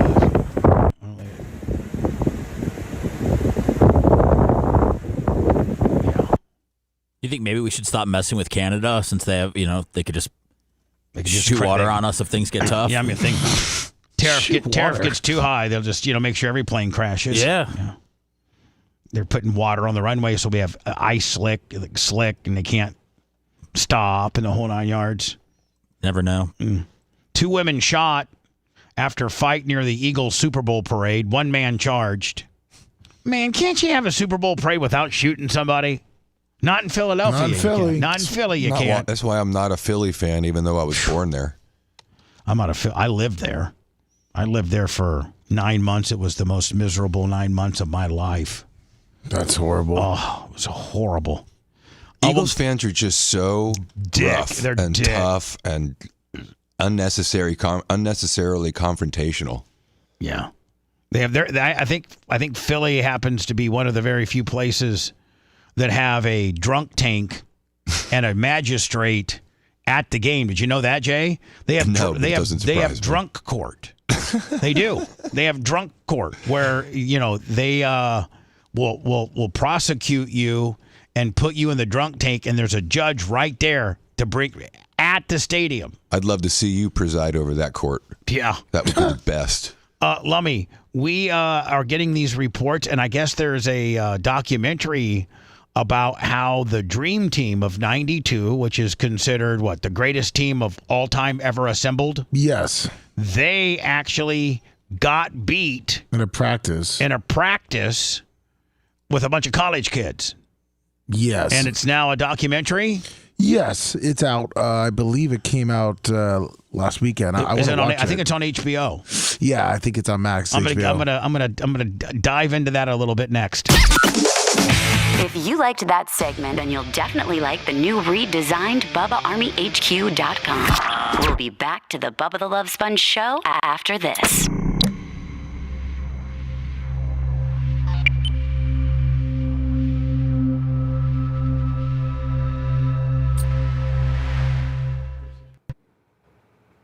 George Washington. That's your people, man. I moved. My family was quick enough to move the hell out of there. I don't think I spent a year there. They were smart enough to get out? That too.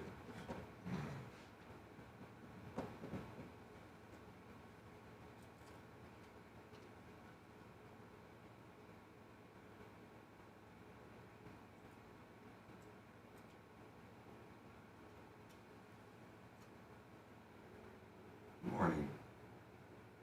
The Thomas Gilson.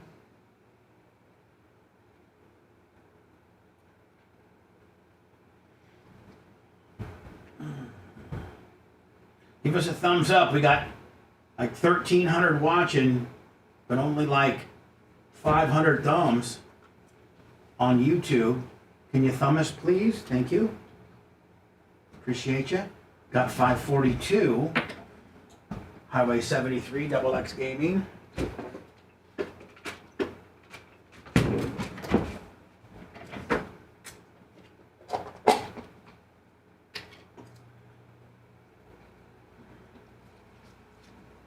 John Kostika, the man, the myth.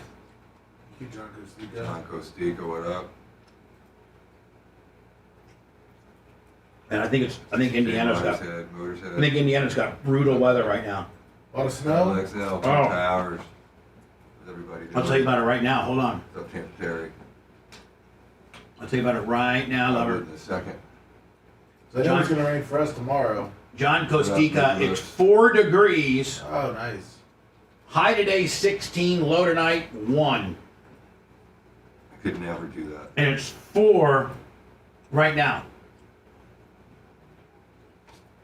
Tomorrow it's getting up to 19 with low 8.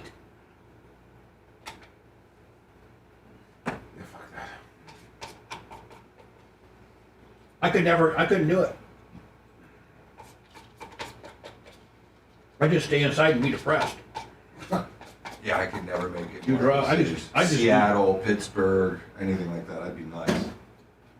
That's Indiana right now. That's Indiana? Right now. Jesus. Warsaw, Indiana. It's 1 degree. Fuck that. Good morning, Bubba.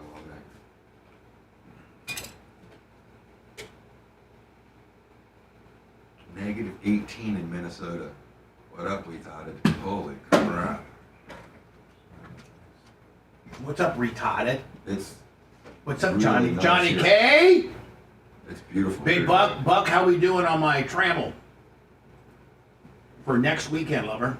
Negative 9 in Iowa.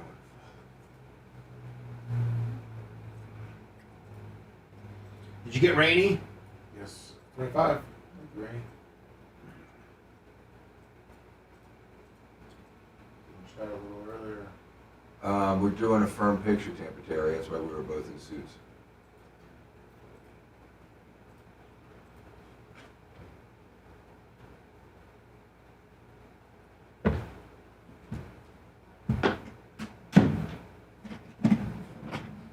What up, Dan Lewis? Degrees. Oof.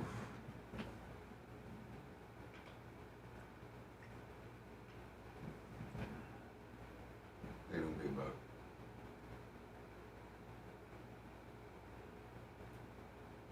Phil the groundhog's got to be right 50% of the time. Thank you.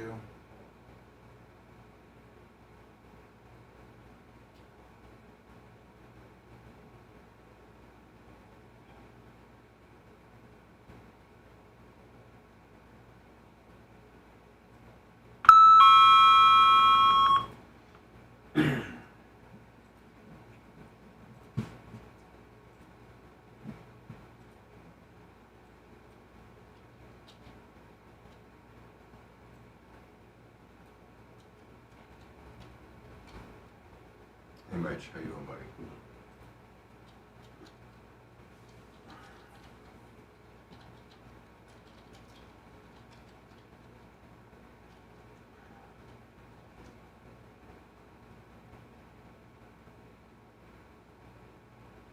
Shane Shine? Shane Shine, what up, buddy?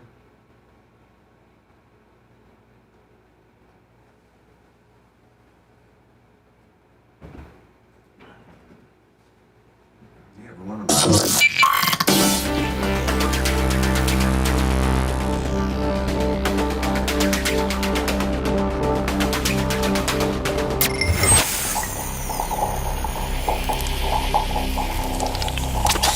Broadcasting live from the Aquabeto studios. Aquabeto.com/Bubba.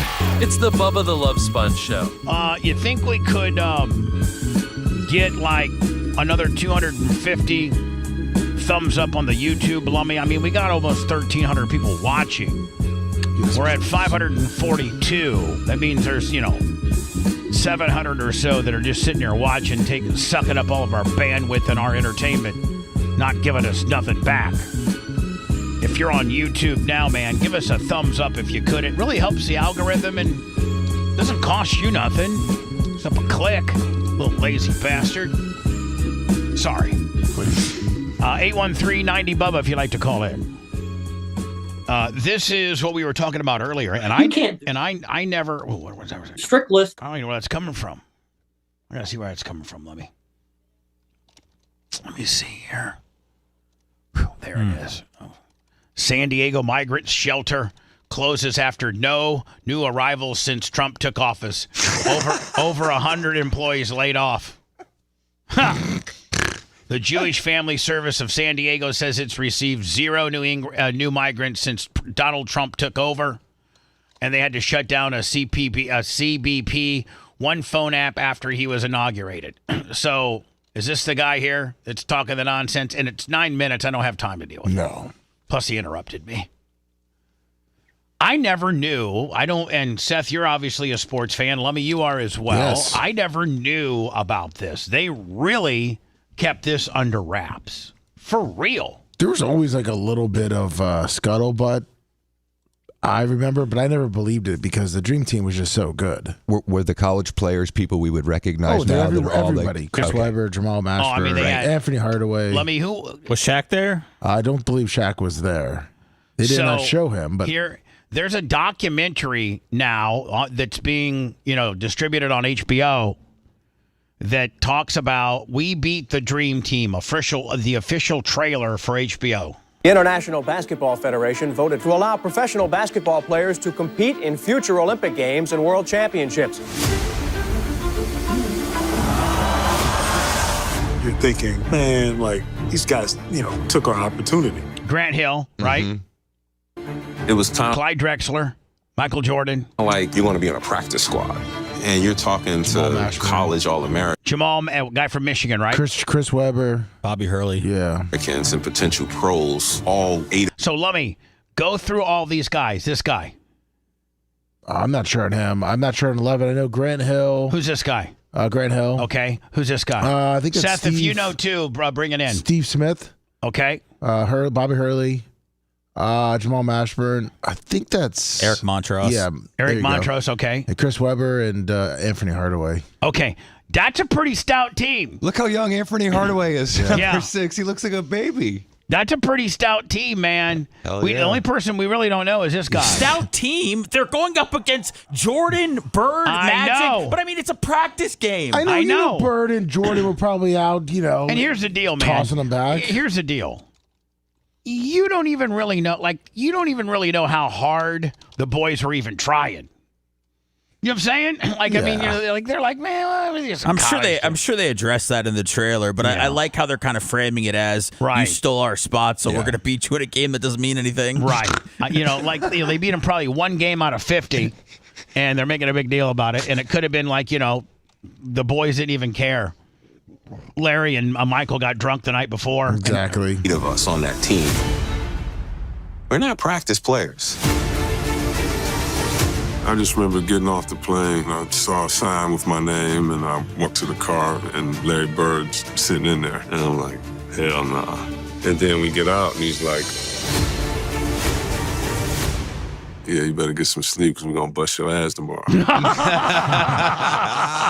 And by all accounts from different things that we've played, Larry Bird, and a lot of people don't know this, Larry Bird was arguably one of, and if you look at all the players that played with Bird, from James Worthy to Michael Irvin, Magic Johnson, to Kareem Abdul-Jabbar, to who was Clyde Drexler, who was the guy on the Atlanta Hawks, Dominic Wilkins.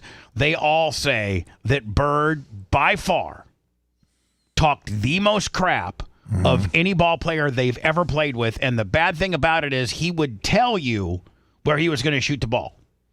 He'd be like, I'm going to get the ball right there in the corner and turn around and jump and bust a 3 on you. And sure enough, Danny Ainge would throw it to him, and he'd get the ball in the corner, and he'd bust a 3 on you. And he'd say, told you.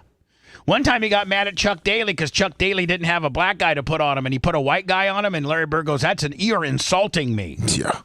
You are insulting me. I figured, so that guy the guy we didn't know was Rodney Rogers. Rodney Rogers, okay. Yes. I don't think he ever made it in the league, did he? Yeah, he got drafted. I think he went to Wake Forest, but yeah, he wasn't a big star like some of the other guys. No. Almost everybody else was a big star. Yeah. Did the Hurley kid have much of a After once he had that accident, he kind of didn't really do much in the NBA. Marishon guy did. Grant Hill did. Oh yeah. Was Penny Hardaway on there? Yes. Penny Hardaway did. Yeah, everyone except for Rodney Rogers. Why did Orlando get rid of Penny Hardaway? He got hurt. Oh, okay. Didn't they have Grant Hill at one time too? Yes, they did. And Shaq. Boy, Magic should have way more championships than they did. They have 0. They don't have any. Yeah. No. They had a heck of a squad back then, too. That was a real good team. Haven't they, Seth, made it to the finals 2 times? Yeah, one year when Jordan was out, they made it to the finals against the Rockets and got swept. And then the Lakers. That's when Hogan and I went to the game. Yeah. I don't think I thought we would scrimmage them. Best pickup game you're ever going to play in your life. This is our moment. This is our dream. We're playing against our heroes. If we lose, it's going to be like the biggest upset in sports history. We were humbled by the opportunity, but we also wanted to show these guys that we could play. And we were dumb enough to know that we could win. What really hurt was they were talking trash. Wow. I hear all the conspiracy theories, and I'm telling you, all of that is convenient. All I know is when the clock stopped, we were up. We beat the dream team. Oh my God! Is this a real doc or is this just a? And here's the thing, Seth. I don't even know that, the clock stopped, but I don't know if they were formally playing 4 quarters or not. If they were just playing, 10 minutes and we're going to stop the clock and reset. I don't know if it was an actual organized referee game or it was just a scrimmage for 10 minutes. Because if you look at it, it clock says. stopped, Hold Bubba. on, here he goes. Convenient. All I know is when the clock stopped, we were up. Okay, well, is that after 4 quarters? Is that after, Somebody just blew the whistle because they wanted to get the hell out of there? Right. Chuck Daly saw 10 minutes and he says, I'm done. Argentina needed the practice court. Argentina was 10 minutes late. You guys are sucking up Argentina's time. We beat the dream team. I don't know, and man. Everybody's going to watch this. Grant Hill's the head of the Olympic committee for USA. I maybe this is propaganda for the Olympics or something like that. Because it doesn't seem like there's a whole lot there. Here's the thing: they beat them. Okay, what's the big deal? Right? They had most of all those guys were in the NBA. It's not like they got beat by a bunch of office workers. Are they going to go? Are they going to go? Guy by guy and analyze what he did and how many he scored and who he played against? It didn't seem like there's a lot of meat on that bone. Well, here, Bubba, I'm sending you another where I guess there was. So is there contemplating? And by the way, Larry was on the backside of his career at that time. This was his last year in the league, and his back was so hurt that he had to lay on the sidelines. He could not sit. He could not even sit during a game on the bench. He had to have. You can feel it.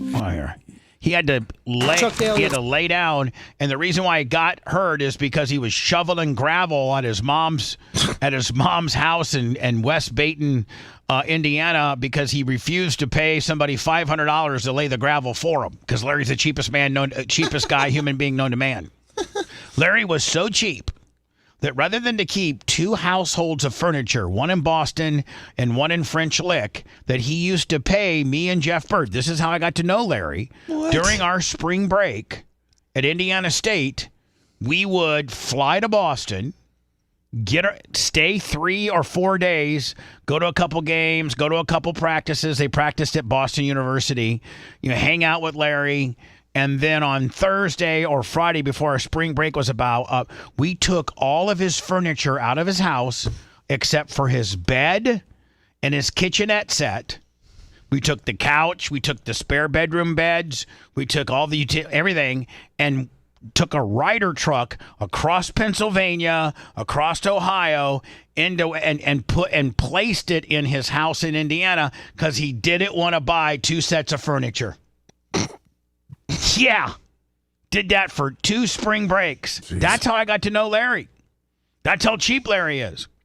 Scheduled to scrimmage against us. Larry. The greatest quote I ever heard is if you go to dinner with Larry, and before the bill comes, you offer to pay your portion, like get your wallet out and say, Larry, what I owe you for my steak and stuff. He'll tell you, don't worry about it.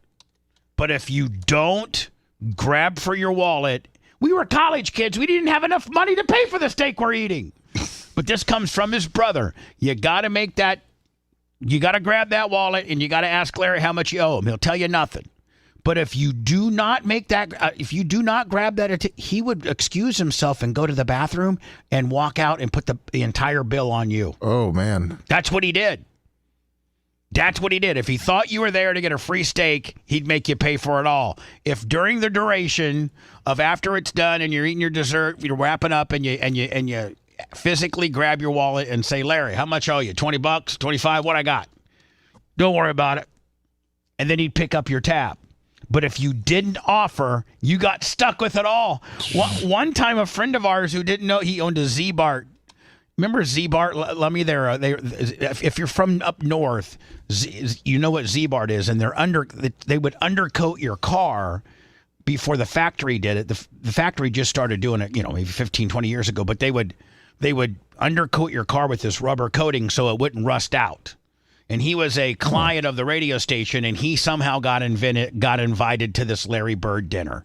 His name was Lawrence. And he owned the Z-Bart dealership, and he was loaded.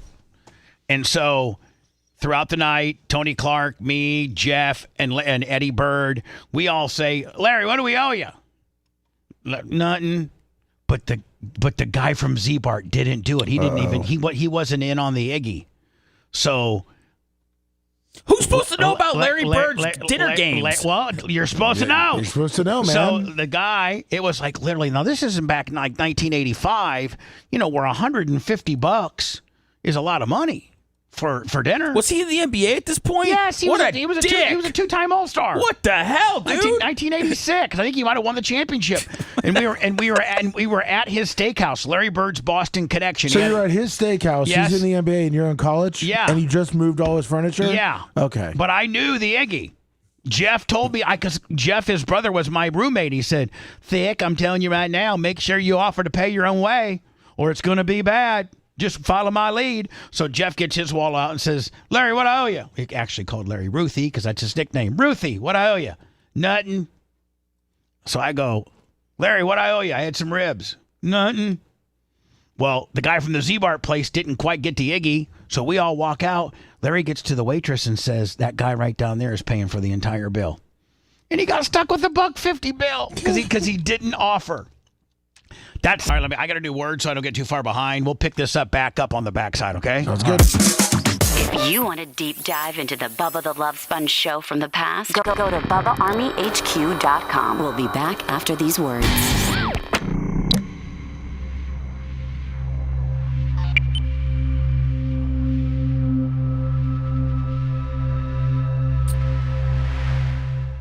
For some juice, for some dirt, I thought they weren't even playing half-assed. No, not in a practice. No way. Well, they show there's video on the Okay, we're gonna see it here momentarily. It's contrived controversy. Hey, Jay, they look Where's my likes at, guys? I'm fucking on you today. That's kind of my gimmick. Let's go. 591, 662. I'd like to get 800. If I could get 800, I'd be so happy with y'all. Hey, that's Roy Williams. Who's the other coach? That's not John Chaney, is it? Which one? The coaches. Is this the guy from That's Roy Williams from North Carolina, right? Yeah. And then who's this guy? That's That's why. Is that Chaney, the Temple coach? Looks like it. I only knew him when he was older. These guys just trainers over here. Yeah. And this guy might look like he could be a substitute or something. Who did Marichon play for in college? Montrose?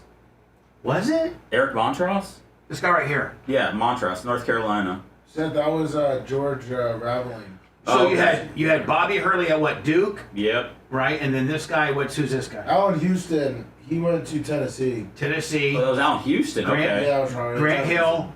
Duke. We don't know who this. That's Rodney Rogers from Wake.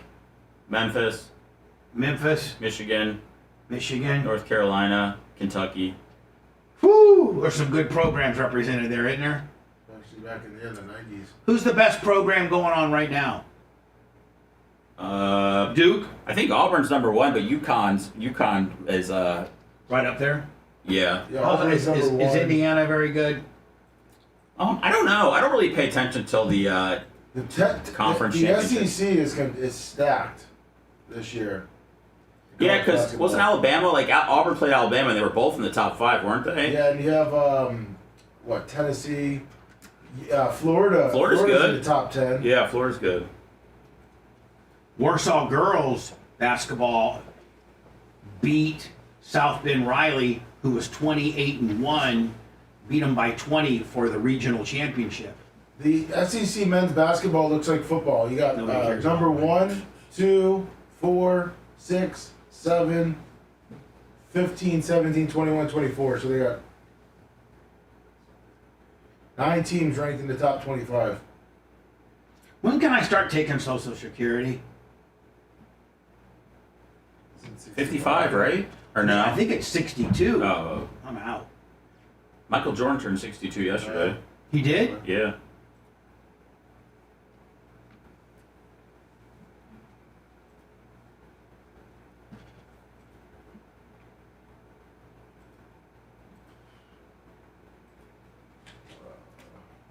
Did you get my little Zelle gimmick today? Yes, sir. Thank you. I'm going to make sure that you. What did that cover it? Yes, of course.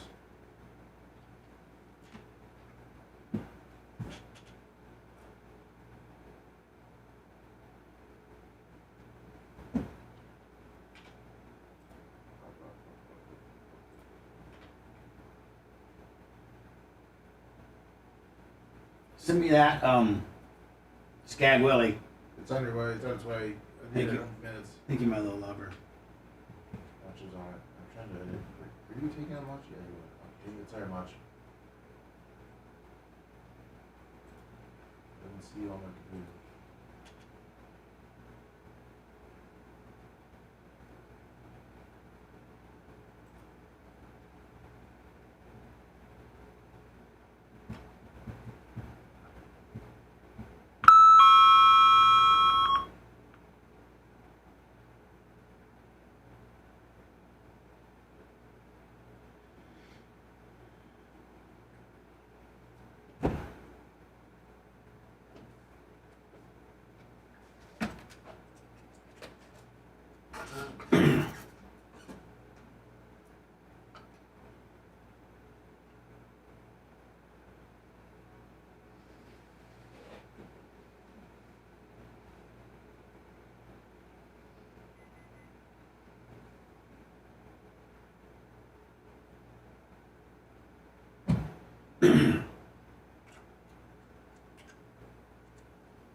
Broadcasting live from the Aquabito studios, aquabito.com/Bubba. It's the Bubba the Love Sponge Show.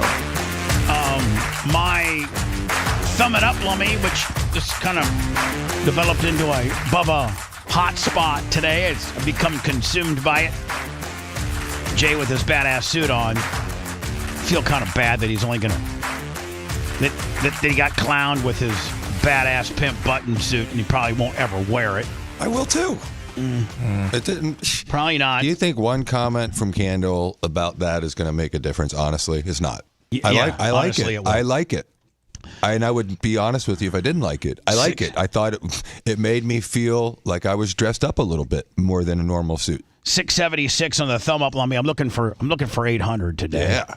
Let's get that if we could, please. Thank you. Please. I haven't even checked my PayPal. We may have gotten a like a John Costica gimmick or something like that. Let me see. PayPal. I haven't had it open for a while. I got fish on the J as my last gimmick. That was my last gimmick. It's been a slow day today. Facebook. I'm sorry. PayPal, Venmo, Cash App at the Bubba Army. The Dream Team scrimmages against Chris Webber and the 92. Dream Team. There's a documentary that's supposedly coming out or is out on HBO. This is continuing what we were playing about the egos involved in the 92 Dream Team. You got, first of all, at the very forefront, you got two. And you got Jordan and you got Magic. Right? Yeah. How many Hall of Famers? Well, I mean, I think every one of them is. But you got. Well, no, everyone. But I one. mean, but if you Christian look, Leitner. Yeah. Oh, all right. But if you look at just the two studs, like the two goats, you got the older goat and you got the new goat, and you got those two battling out. You got Larry Bird. You got Charles Barkley. You got Patrick Ewing.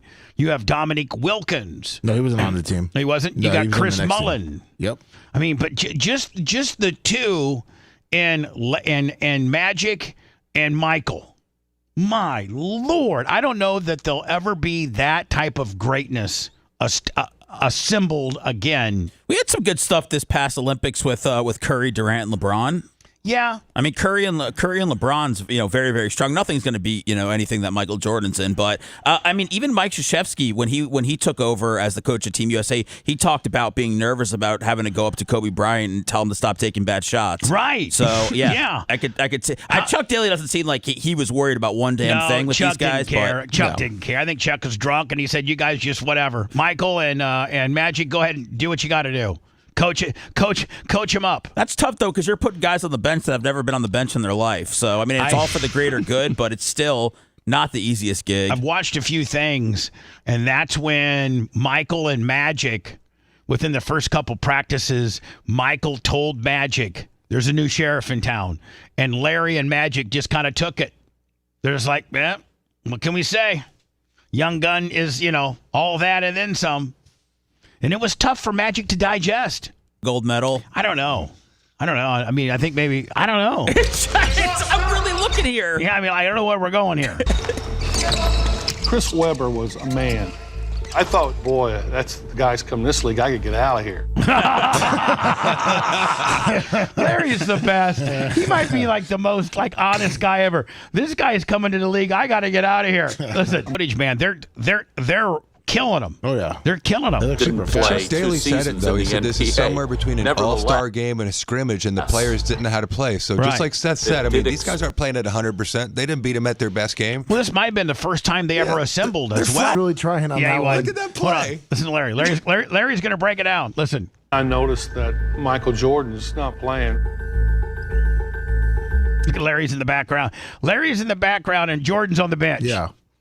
Now, how much of an effort are you really putting in to put these guys in perspective to saying, hey, listen, guys. Light a fire. Like, listen, you're not all that, so let's get our act together. Wow. And, a bunch of college guys can come whip your ass. What's Spain or France or, one of these, one of these great teams, what are they going to do?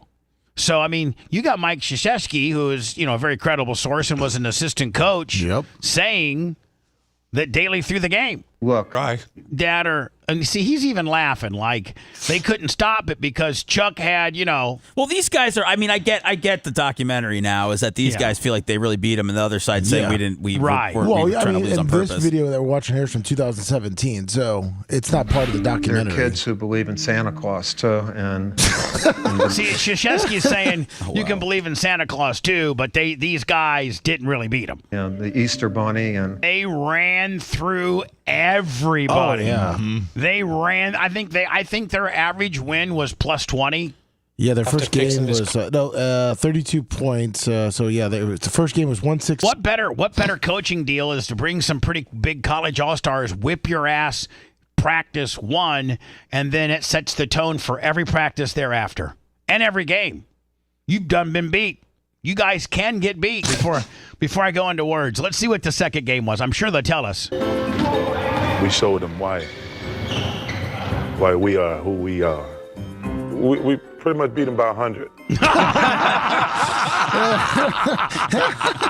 I love Charles Barkley. We pretty much beat him by 100. they couldn't score. Oh, look at Michael. And by the way, Jordan played a lot more that next scrimmage. There you go. Yeah. I feel much better now where they're headed with it. Just blew up that whole documentary they put out there. Yeah. Let me do words. We'll close the show with Jay next. Hold on. You're listening to the Bubba the Love Sponge Show. If you want 24/7 on-demand Bubba and the crew, go to BubbaArmyHQ.com. The Bubba the Love Sponge Show will be back after this.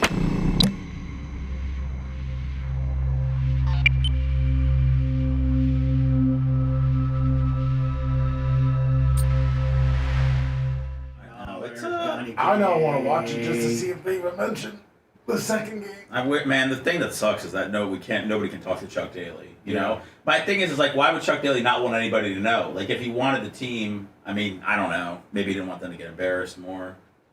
But it seems like he was the one that made it a big deal. Yeah. Wow. Or maybe they were just got so pissed off. Like, really? I'm surprised no one found out. 92. Yeah, there was, long time ago. Yeah, I had to find out in the newspaper and shit. That's right. You actually had to read the newspaper. Yeah. Johnny K, $100. Thank you, Johnny K. Pull the nose Not up. yet, Group Lips. Pull the nose up on the gimmick. Appreciate it, lover.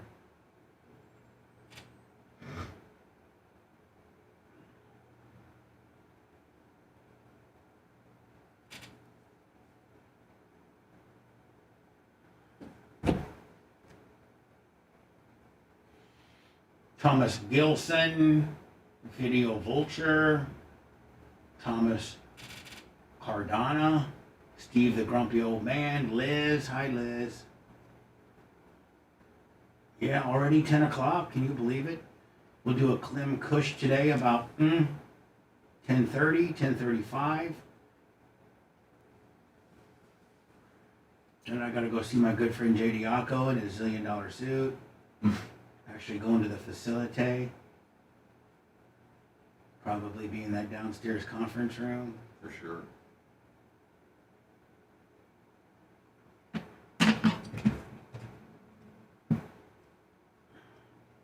Does Sunbelt really have those shakers? Let me ask.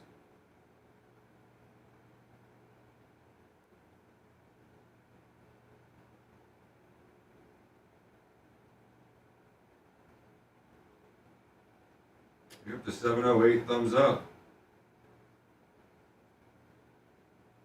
Almost at that 800.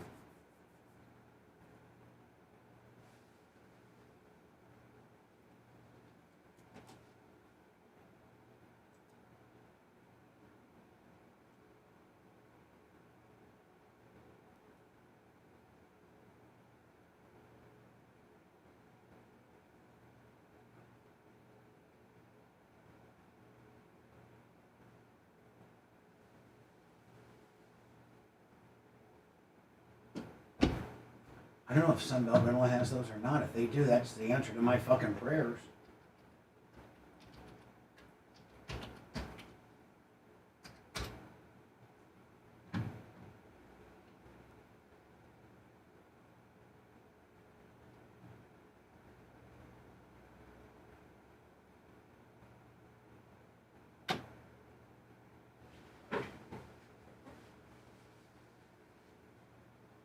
Jay from NOLA.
Not sure, honestly.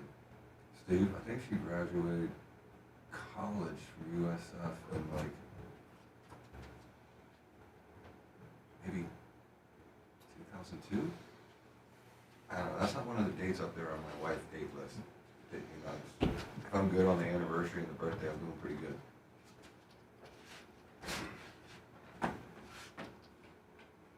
We were together.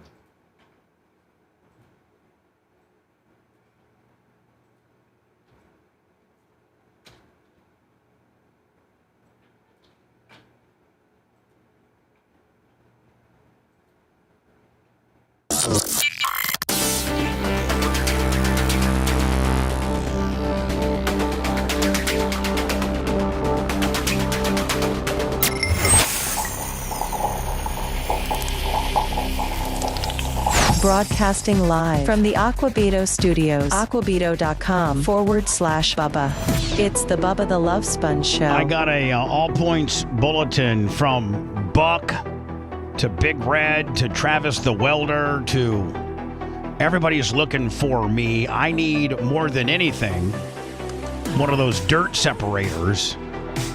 They're all types of different names. Dirt sifters, dirt separators, trommel. They call terminals. I don't know. Trommel. It's where you take a big pile of dirt, you pour it, and it sifts it out for you, and it gets all the rocks and everything out for you. And then below is a nice clean pile of dirt that's been sifted and de-rocked. I got to get a bunch of my material at the track de-rocked before I give it to the Tour of Destruction guys to build ramps with it, because it's going to end up on the track anyway, and I got a little bit of a rock problem. Somebody said they thought that Sunbelt have them, but I can't find them anywhere on Sunbelt's website. Maybe somebody knows of somebody that's got one that I can rent or something, but I need one in the worst way. If you got any ideas, one that's near Ocala that's not going to cost me an arm and a leg, email us, show@thebubbaarmy.com. I got Buck looking for them. I got everybody looking for them. I guess they come portable. You can just roll them right up, or you can make them. And I got Travis the welder that might make one for me. But I'd prefer to get one that's, Have you thought about buying 5 or 6 and then renting them out to other people that need to screen for rocks and then kind of having your own business? What do you think? I'm Colton? It's a great idea. That's what Colton does. He does that with cement mixers. Does he? He buys them for $50 at used auctions and rents them out for $200 a day. Oh, he's got a whole. He rents out cement mixers? Yes, he does. He owns 3 of them. Oh, man. He paid $150 for all 3, and he rents them out for $150 or $200 a day to guys that need to mix cement on the job. Am I lying? Lummy, am I lying? No, that's what he does. And he's I think he also owns a couple light towers, too. Shut up. No, for real. And he puts GPS tags hidden on them so that nobody can steal them. Colton is the man. He's a worker. I better you know what, Lummy? I should get a hold of Colton. He might know where there's a dirt separator. He's got one. I need one bad. I need one so bad. Get a hold of me, show@thebubbaarmy.com. There's got to be somebody that's got something near Ocala. Maybe Sunbelt's got it. I just got a hold of my boy George and asked him, but I can't find it on the website. I can't. Yeah, I looked up trouble. I know my boy Mike from Synergy. They don't have them. My buddy Chad from Beard. They don't have them. I don't think my buddy Levi from West to West has them. Or he has. My buddy Levi from West to West Construction in Ocala. They got one, but it's stationary. It's like at their yard, and they use it. They can't move it. It's too big to move. So I might just be building one, kind of a makeshift white trash one kind of deal. Whether it's made out of wood, Big Red and the Get Fresh crew, or whether Travis welds me up something. I don't know. But I need something bad for next weekend. If you know of anybody, let me know. I need one bad. We're done. Seth Cush and I will do a Clem and Cush probably about 10:30. Then I'll be flipping over to Jay's place for a little bit. And then, Lummy, I'm going to come home and, I don't know. What have you seen, Lummy, that new one with the new Taylor Sheridan, is it called Homeland? Or I think there's a new Taylor Sheridan out. I have not seen that one. I think it's called Homeland or something. I need something to watch. Well, you got that new documentary if you really want to watch it. I got to watch that. I don't want to watch that. Anything else that's Jay, do you got any shows that you're watching right now? No, I need to watch that OJ documentary. Pitty told me about it this weekend. He said there's a new one out there, that's got some footage he'd never seen before. What's it called? OJ? I don't know. I haven't looked at it yet. When I figure it out, I'll send you the link because he said it was really good. Well, I'll see you later today. Okay, perfect. I'll tell you then. Seth, you good? Oh, yeah. 10:30? Yeah, I'll be there. Perfect. Here. Lummy, you good? Yes, sir. Get me that stuff. Maybe 1923. Everything should be in your email. Hold on. 1923's open? I believe so. I'll check it up now. I'll let you know after the show. Because I want to get on that. All right, man. Everybody be careful. We're going to do Clem Cush in 30 minutes. Operation Pigmentation thereafter. I'm going over to Jay's a little bit later. And let me, if 1923 is up, man, I'd love to know. I'll let you know. Appreciate you.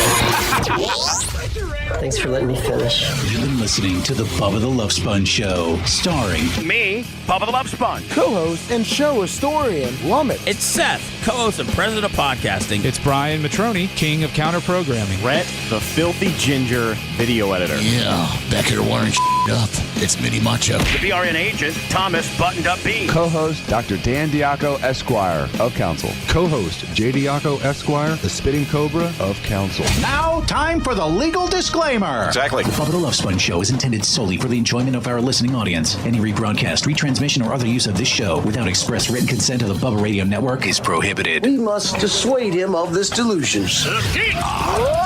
Until next time, always remember. I'll repeat hello.